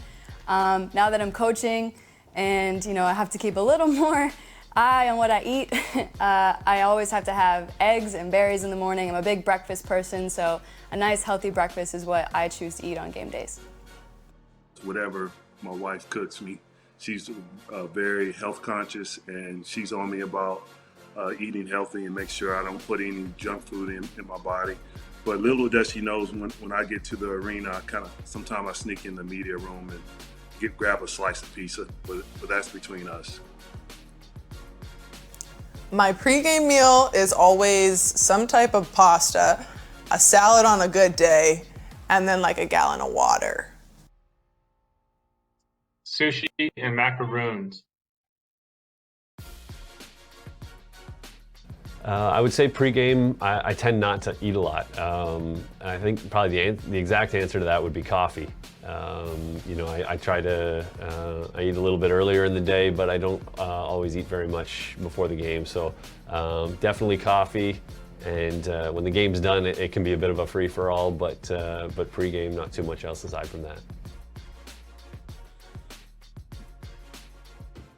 Well, definitely pasta.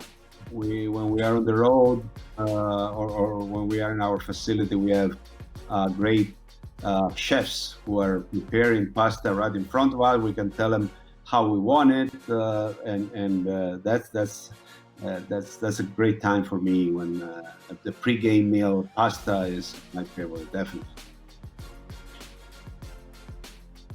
My favorite pregame meal was always the night before, having some chicken and pasta. And then the day of, I like to have a lighter meal, some fruit, just to stay fresh and have something in my body. The lamb chops at the Scotiabank Arena before the games, when they put them out there, are pretty awesome. My favorite pregame meal would be spaghetti and meatballs.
This is Money in 1472, Money in 1972, Money Today. Hey, where'd it go?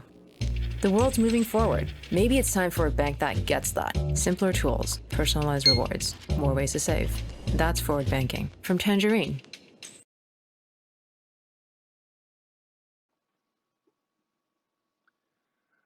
Welcome back to day one of the 10th annual Toronto Raptors Coaches Open House presented by Tangerine. I'm Sherman Hamilton. If you are just joining us, make sure to pay attention. After each session, we're going to have a pop quiz, a Kahoot. We'll put all the information up on the screen. You can follow along on your phone, and the person who answers the most questions correctly, the fastest, wins. So yes, speed and accuracy matter. The person with the highest score will receive a Raptors signed jersey. All right, joining me in conversation is junior NBA lead clinician Jeremiah Boswell. Jeremiah is a former basketball professional player after playing from Georgia, playing in Brazil, Bulgaria, Switzerland, Hong Kong, and Macedonia. When his playing days were over, he moved into youth development and is frequently featured on junior NBA social media platforms, offering up personal and training tips and tricks. Jeremiah, thanks for joining us. How's your day going Thanks so for far? having me. Everything's great. Thanks for having me. I'm excited to be here. Hope I can answer some of those questions right, too, that you were talking about on Kahoot. I'm sure you'll be very, very good at this, Jeremiah, but thanks for doing this. We really appreciate this. So we brought you here today to talk about what it's like coaching in the quote unquote new world. COVID-19 has changed everything. It's changed the way that we play, the way that we train, and we all have to make those adjustments. So let's start with this. As a coach, did you find your athletes were ready and willing to jump back into the gym and get it going? Or was there some reluctance based on the shift that's happened in society? Yeah, it's a great question. For me, honestly, the kids want to play. You know, kids like games, period. They like being outside and playing different sports. Excuse me. So they enjoy, they want to play games. They want to move around. They want to be active. It's just they have energy and they want to do stuff. So the kids, I think, were fairly comfortable. They want to be around their friends and talk and communicate. Parents sometimes are the ones that have to gain a little more comfort. But ultimately, we want to make both comfortable and make sure everybody is confident in what they're doing. But to me, the kids are hungry. They want to play. It's a great game. Who wouldn't want to? Now, you mentioned comfort a few times, Jeremiah, and it's a great point. When you think about it, everything seems uncomfortable until it's comfortable again in this new world. And when you talk about training indoors, how did you make sure to get these players comfortable and not as reluctant about being in those indoor spaces again? Yeah, I think first of all, you got to follow local guidelines. That's the most important part. If it's not okayed to be inside and practicing in a gym, you should be outside. First and foremost, safety comes first. I think really the key to success in a gym is thinking about making the kids feel like they're at home or their parents feel like they're at home. So there's no more risk for you in this space than there is when you're at your own house. And so how do you do that? Right. So when you go to new spaces, you're worried about, how many people am I interacting with?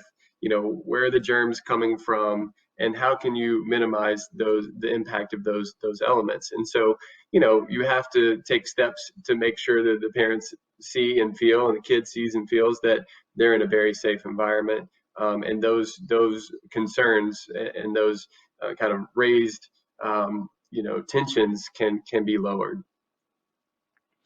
Now, when you look at this time, I mean, most athletes have tried to do things on their own during COVID to try and stay in some kind of shape or keep their skills up to par. But, a lot of them weren't able to really engage the way that they're used to prior to COVID. So how do you make sure to structure your practices or your workouts to make sure that you incorporate that idea of knowing that they haven't been as active as they were previous to COVID? Yeah, so a couple of the elements mentioned before is like we've got a safe space with mask on and distance, and everybody brings their own ball. And part of that, every kid bringing their own ball means when we're in that space, they can dribble around and have a lot of fun on their own. And reps are coming more frequently for them, right? So you don't have 2 basketballs and 10 players. I think to structure it, I like to make sure they come in and they fall in love with the game again. So their first segment of time, I just want them to have fun. And depending on the age, that means different things. But, if a kid can just dribble around and shoot, and in their mind, they're, making playoff moves and step backs, they're having fun. And I think that's the first piece of it. So I want them to have fun first. Then, to your point, we need to make sure that the kids are their bodies are prepared, right? Injury prevention is critical across all ages. So we want to make sure there's a good warm up. Again, for the younger kids, that's going to be more fun, where you're kind of tricking them into a warm up. For the older kids, it might be more dynamic. So you get into that, and then you want to make sure they have their feel and their touch. So if you haven't been around the ball or haven't been bouncing it off a hardwood floor, you need to get that touch and that feel back with some good ball handling drills and some shooting drills. And then again, I like to finish by having fun again. And sometimes that'll take shape in some shooting competitions, whether it's a competition that you're competing against yourself in a previous score or others at other baskets. But I like to kind of bookend everything with fun. And I think that's important. Jeremiah, been in the gym and training athletes. Have you had to change your approach as a leader? Absolutely. Things are different. They're different for everybody. They're different for coaches. They're different for parents. They're different for players. So, yes, we're all living on the fly. I'm trying to come up with new creative ways to engage kids on the court. Maybe the way I communicate is a little bit more succinct. I think different structure in terms of if there's multiple kids on a court. Maybe we're at 4 baskets with 1 kid at each basket. We all come in and we talk. We're socially distanced, but we talk, we share a drill, and then they go out. And I'm kind of moving in a different pattern to coach as opposed to everybody at 1 basket or whatever the structure may be. So definitely adjusting my style, delivery. I put a lot more thought into, not that it wasn't important before, but just kind of where the kid is socially and emotionally. I think that's a big part of what's going on with the youth. So maybe I'm asking a few more questions, personal questions, just to let the kids share and engage, and me get to know them and where they're at a little better too. Now, Jeremiah, you've touched on a few things that you've had to adapt throughout this time and this situation. But when you talk about trying to really figure out the best practices during this time, what can you pinpoint as some of the best things that you've implemented or adapted to ensure that these kids are learning and having a good time? I think, like I said, having fun is super important. So I've actually found ways to make things a little bit more competitive. As opposed to just doing a regular ball handling drill, that might be a great drill and helpful. Now I've been able to, for more of those drills, kind of put a time or a score to them. And, now we're competing against ourselves, but we're also competing against our other teammates. Maybe we have a leaderboard. Maybe we have, a goal that we're trying to reach. And so I think kind of structuring that competition with score and time has, with almost every drill at this point, has allowed some more growth and development, also more fun for the kids. So I think that's a big element for me.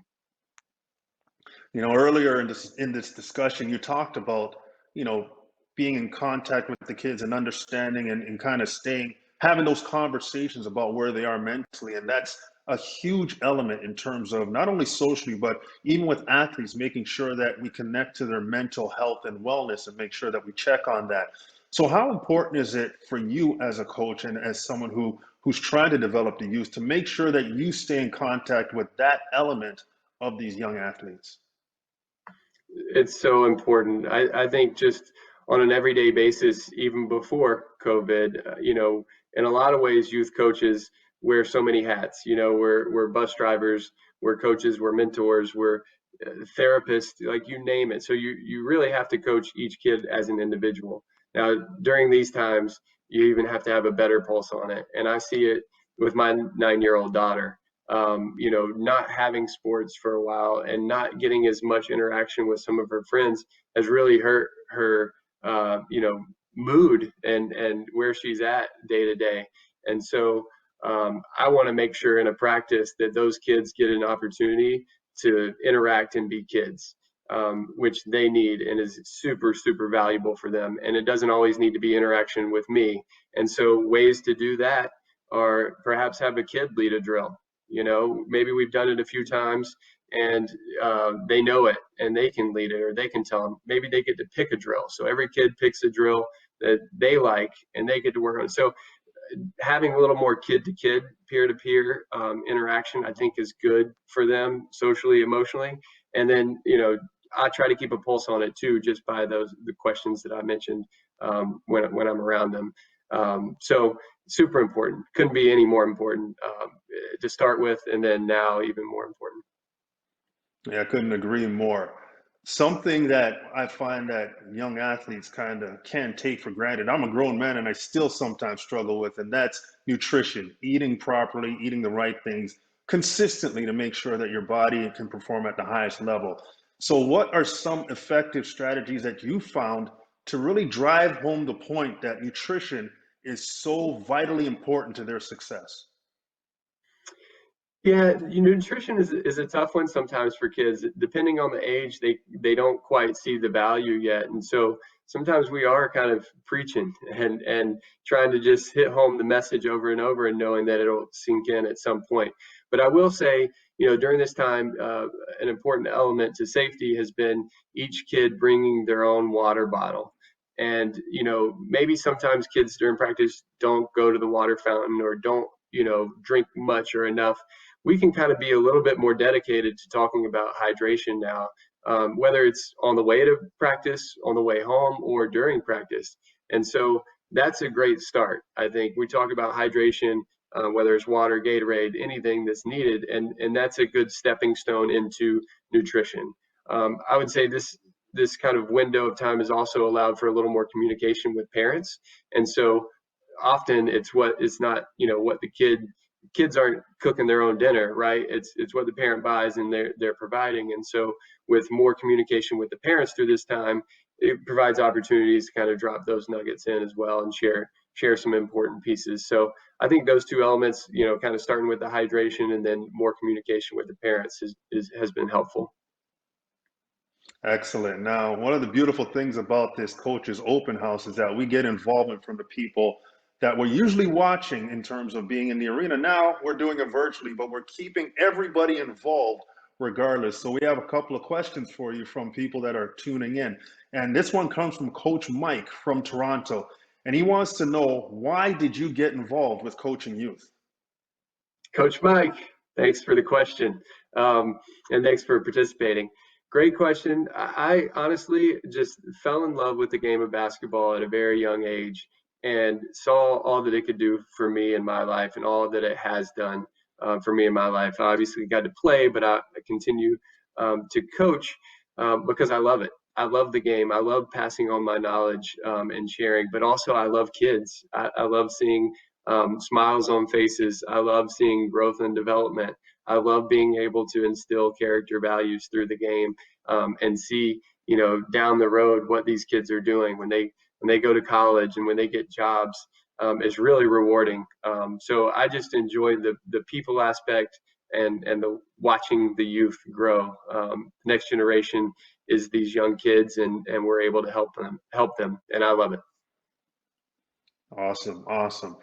Well, Coach Denise wants to know, did you play any other sports? And if you did, when you were growing up, how did that help you in terms of your basketball development? Absolutely. That's a great question. It hits on our NBA and USA basketball, youth basketball guidelines, which encourages multi-sport participation. The doctors that we consulted with actually suggested don't specialize in basketball until at least the age of 14. And I'm a product of that. So I'm from a small town. and kids played everything. I played baseball, I played football, I played tennis. I did a little bit of everything growing up. And it wasn't until I got to high school that I started to specialize. So right around that window. And I think, you can read and there's just a number of benefits, and even looking at NBA players, the Steph Currys, LeBron James, players who kind of peak later in their career, have played multiple sports and benefit from multiple sports. And I think that, you can read a lot about why and how it's helpful. For me, it was a big part of my success, not only because, I'm training my body in different ways, I'm learning new things, I'm, working with different teammates, but I was good at basketball, but I wasn't the best baseball player. And so I knew how it felt to be on the team and just try to be a contributor. And so then I took it on the basketball court, and I know what it feels like for the other guys. If I'm the leader on the basketball court, I know what it feels like to be that person trying to contribute, and I know how to empower them. So I think number of reasons, definitely multi-sport participation, specialized late. Obviously, you've been influenced by a lot of coaches over the course of your athletic career. And Coach Amari wants to know, what is the one piece of advice or encouragement that you received from a coach that you still remember and utilize to this day?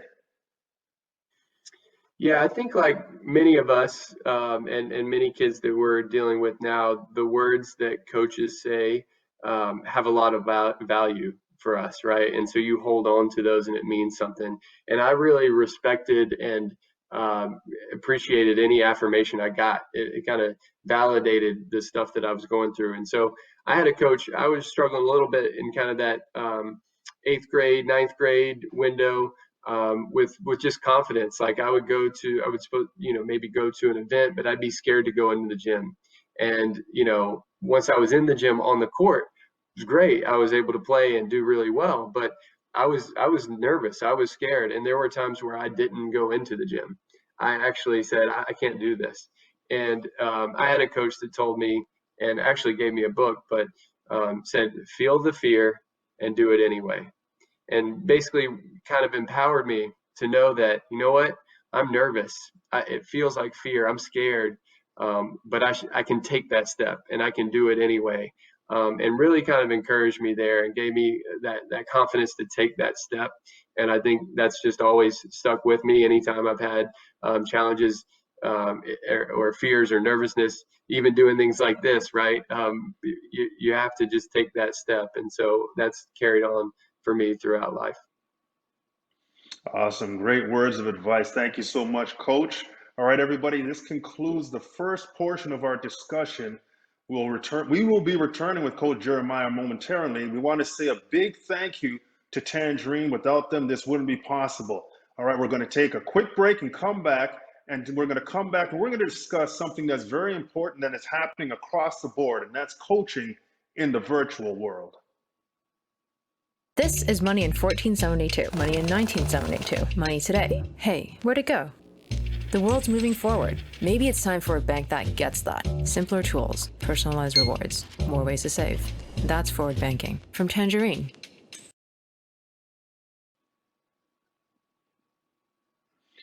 And we're back on day one of the 10th annual Toronto Raptors Coaches Open House presented by Tangerine. I'm Sherman Hamilton. Now we're pleased to be joined again in conversation with Junior NBA lead clinician Jeremiah Boswell. In case you missed our first session, Jeremiah is a former professional basketball player from Georgia who has played around the world. When his playing days were behind him, he moved into youth development and is frequently featured on the Junior NBA social media platforms, offering up personal training tips and tricks. Jeremiah, welcome back. You were great the first time around. You ready to go again? I hope I can do it again. Yes, sir. Let's do it.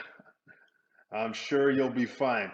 All right, we spoke earlier about best strategies and practices for having athletes in the gym right now during this pandemic, but a lot of basketball programming is being offered virtually. For most people, running virtual youth basketball programming is the new thing. But for you, it's just another Tuesday, basically. That's what you do, right? Yeah, yeah, it is our new normal, right? Loving it though. I think health and safety is first and foremost, and we kind of talked about it before. I haven't been in the gym that much. It's been rare because we've been doing so much virtually, which has been awesome. Really kind of a new way to engage and enjoy the game. Okay, what platform do you use? Is it Zoom? Is it WebEx? Is it Google Meet? Like, what platform do you use to do your clinics? I got most comfortable with Zoom first, and so that's kind of where I've been for the most part. I've participated in things on different platforms, though, Twitch and whatnot. But I like Zoom, and I think it kind of became popular more widely for kids and parents as well. So I've kind of stuck with that.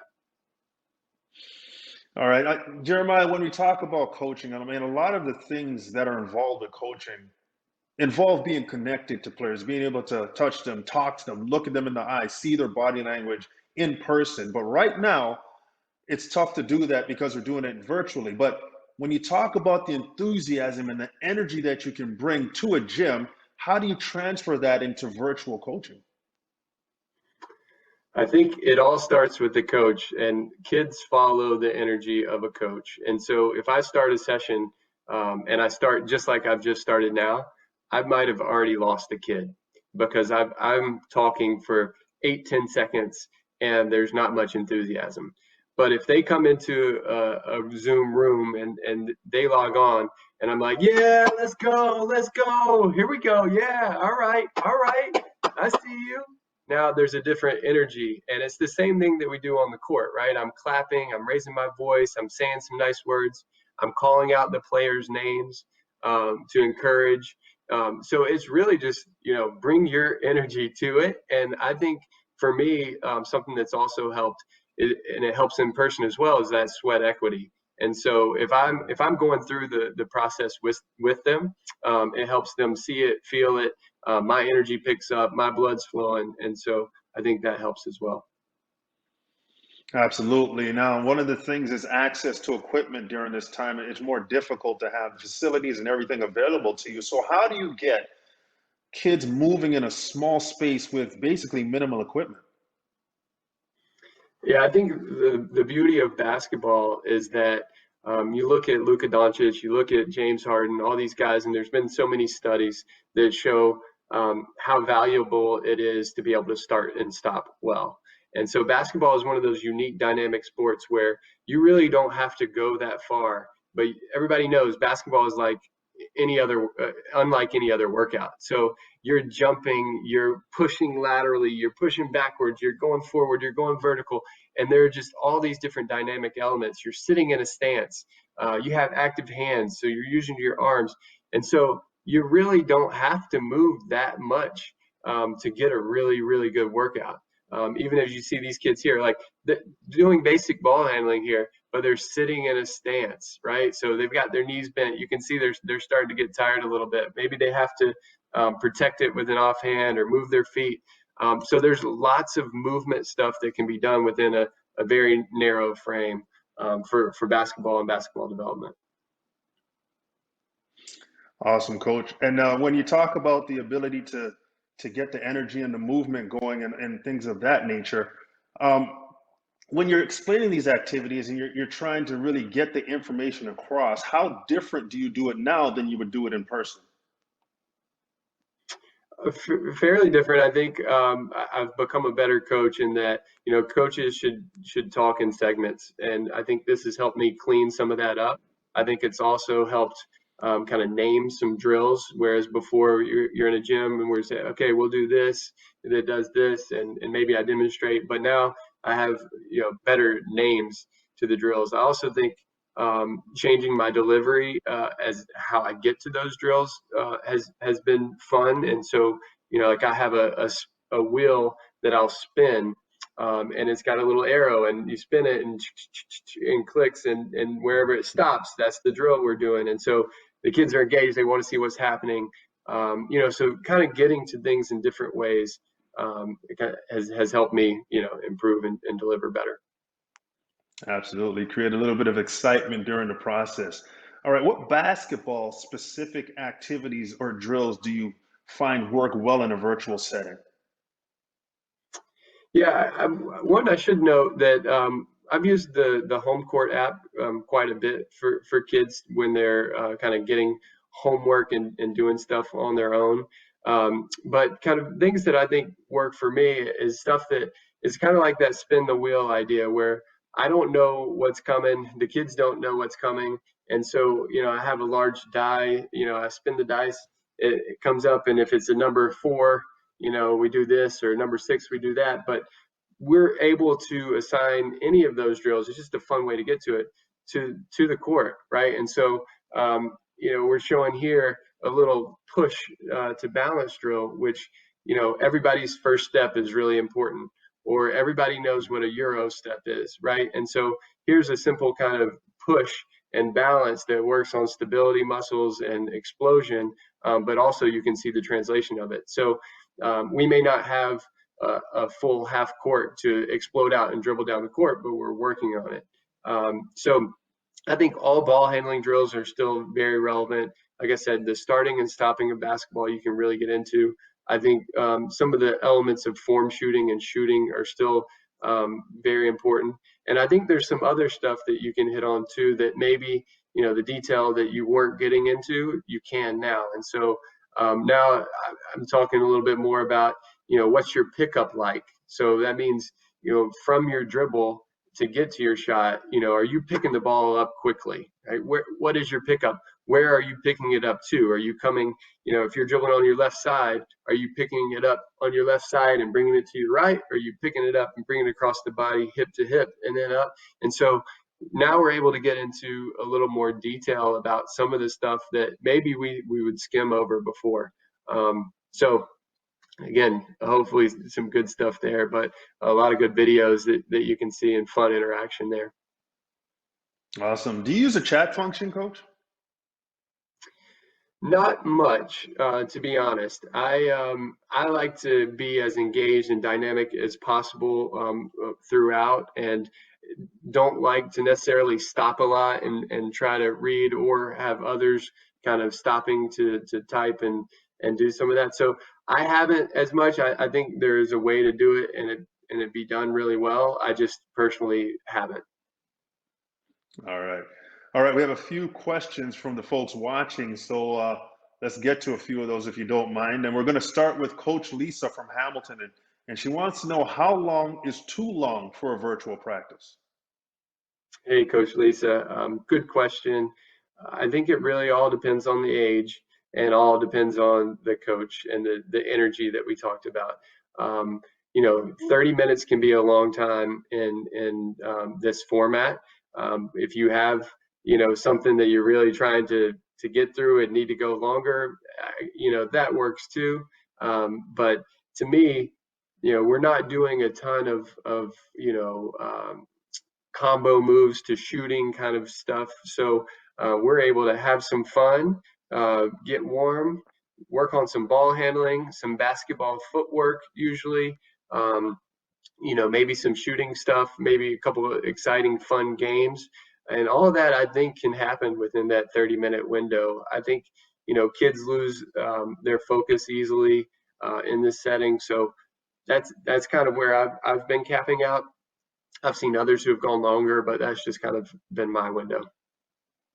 Awesome. All right. Coach Brandon from North York wants to know, if you only had 10 minutes to train or practice, what are you doing in those 10 minutes to maximize that time? Great question. Again, I have to say it depends on the age of the kid and who they are, what we're working on. But in 10 minutes, definitely make sure I hit some sort of fun warm up. So, probably not just stand stretch kind of things, but something dynamic that's gamified just to get warm. Maybe that takes a minute around that amount of time. Then I would probably move into some ball handling. Again, fun, high energy turnover really quick. So we're kind of hitting stuff, changing, hitting stuff, changing, hitting stuff, change. And that might take maybe 2 minutes, maybe 3 minutes, somewhere in there. I would go to some basketball footwork. And so, we're talking about jump stops, pivots, jab steps, pullbacks, anything of that nature, but in a fun way, hopefully, make it engaging. Again, that's another 2 minutes. And then, or a few minutes. Got to hit on a little bit of shooting, and depending on if we have a basket or not, I'm probably not going to, go out and do a bunch of shooting reps, but a fun shooting game where you don't have to have a basket, that's working on good form shooting. I'll tease it just because I call it the perfect shot drill. Basically, you can stand up, you've got a ball in your hand, you bend your knees, you do all the teaching points that you're supposed to do for form shooting. However, when you shoot and you release the ball, you leave your hand exactly where it is. The ball goes into the air, has to bounce in front of you off the ground, and because of your rotation and because you shot the ball high enough, the ball has to bounce and come back and hit your hand without you moving your hand. So now I get a point, or I get, rewarded for that success. And again, it's going to make me, I've got to get my elbow up high and follow through high. So the ball is going up in the air nice and high so it can bounce back. I've got good rotation so it can hit a specific spot. I can't be too far out. It can't be left. It can't be right. Specific spot, bounce back to my hand. And so I like that game if I'm going to do something quick with shooting. And then kind of finish out with something fun. May or may not have a basketball included. Could be a defensive slide, kind of high energy drill as well. So 10 minutes, I think you can get a lot in 10 minutes this way. Clearly, you know how to maximize 10 minutes, Coach. Great job. All right, Coach Josh from Scarborough wants to know, what are some effective, good drills to develop the offhand? Coach, thanks for the question.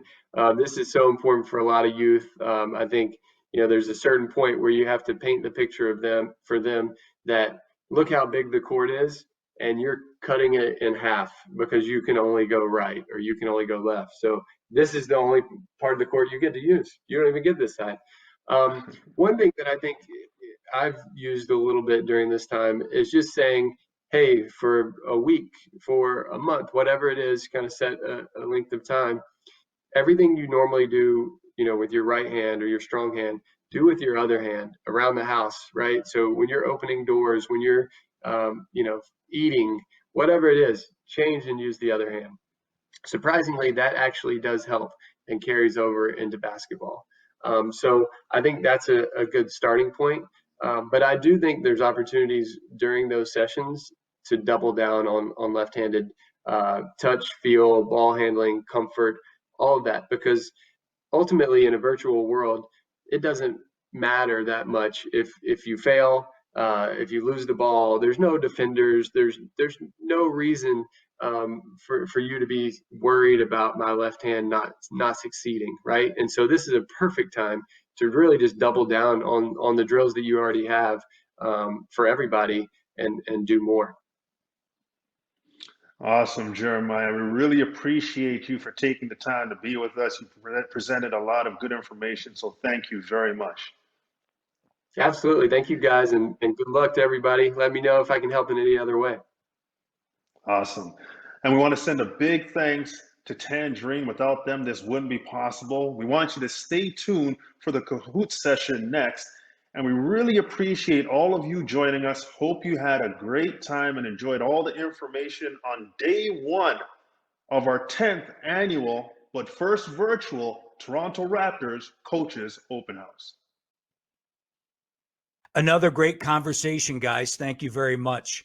Coaching is a constant adjustment, so we hope you folks at home are able to add some of those techniques into your sessions. Okay, now grab your phones. It's time for our final Kahoot of the day. Follow the instructions on the screen, and the person with the highest score will be sent a signed Raptors jersey. Here we go. Okay, everyone, it's time for Kahoot. Here is a reminder of how it works. You will need 2 devices in order to play along. Please keep us on your main screen and use your second device to play. Just visit kahoot.it.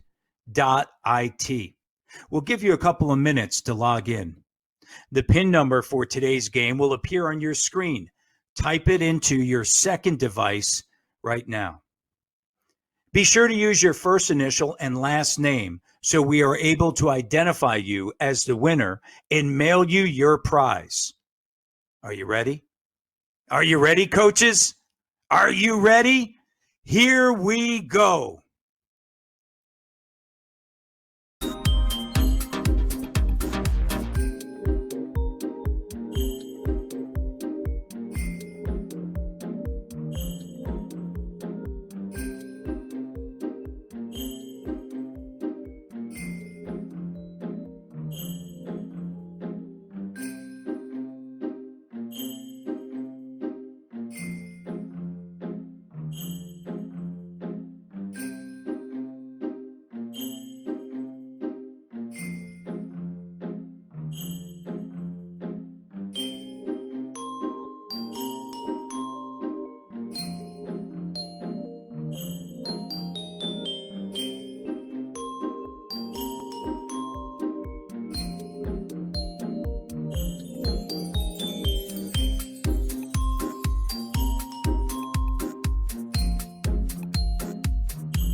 Thank you all for joining us here on day one of the first ever virtual Raptors Coaches Open House. We hope you were able to take away at least one new thing and apply it to your own coaching philosophies or practices. I'm Matt Devlin, voice of the Toronto Raptors, and we'll see you again tomorrow.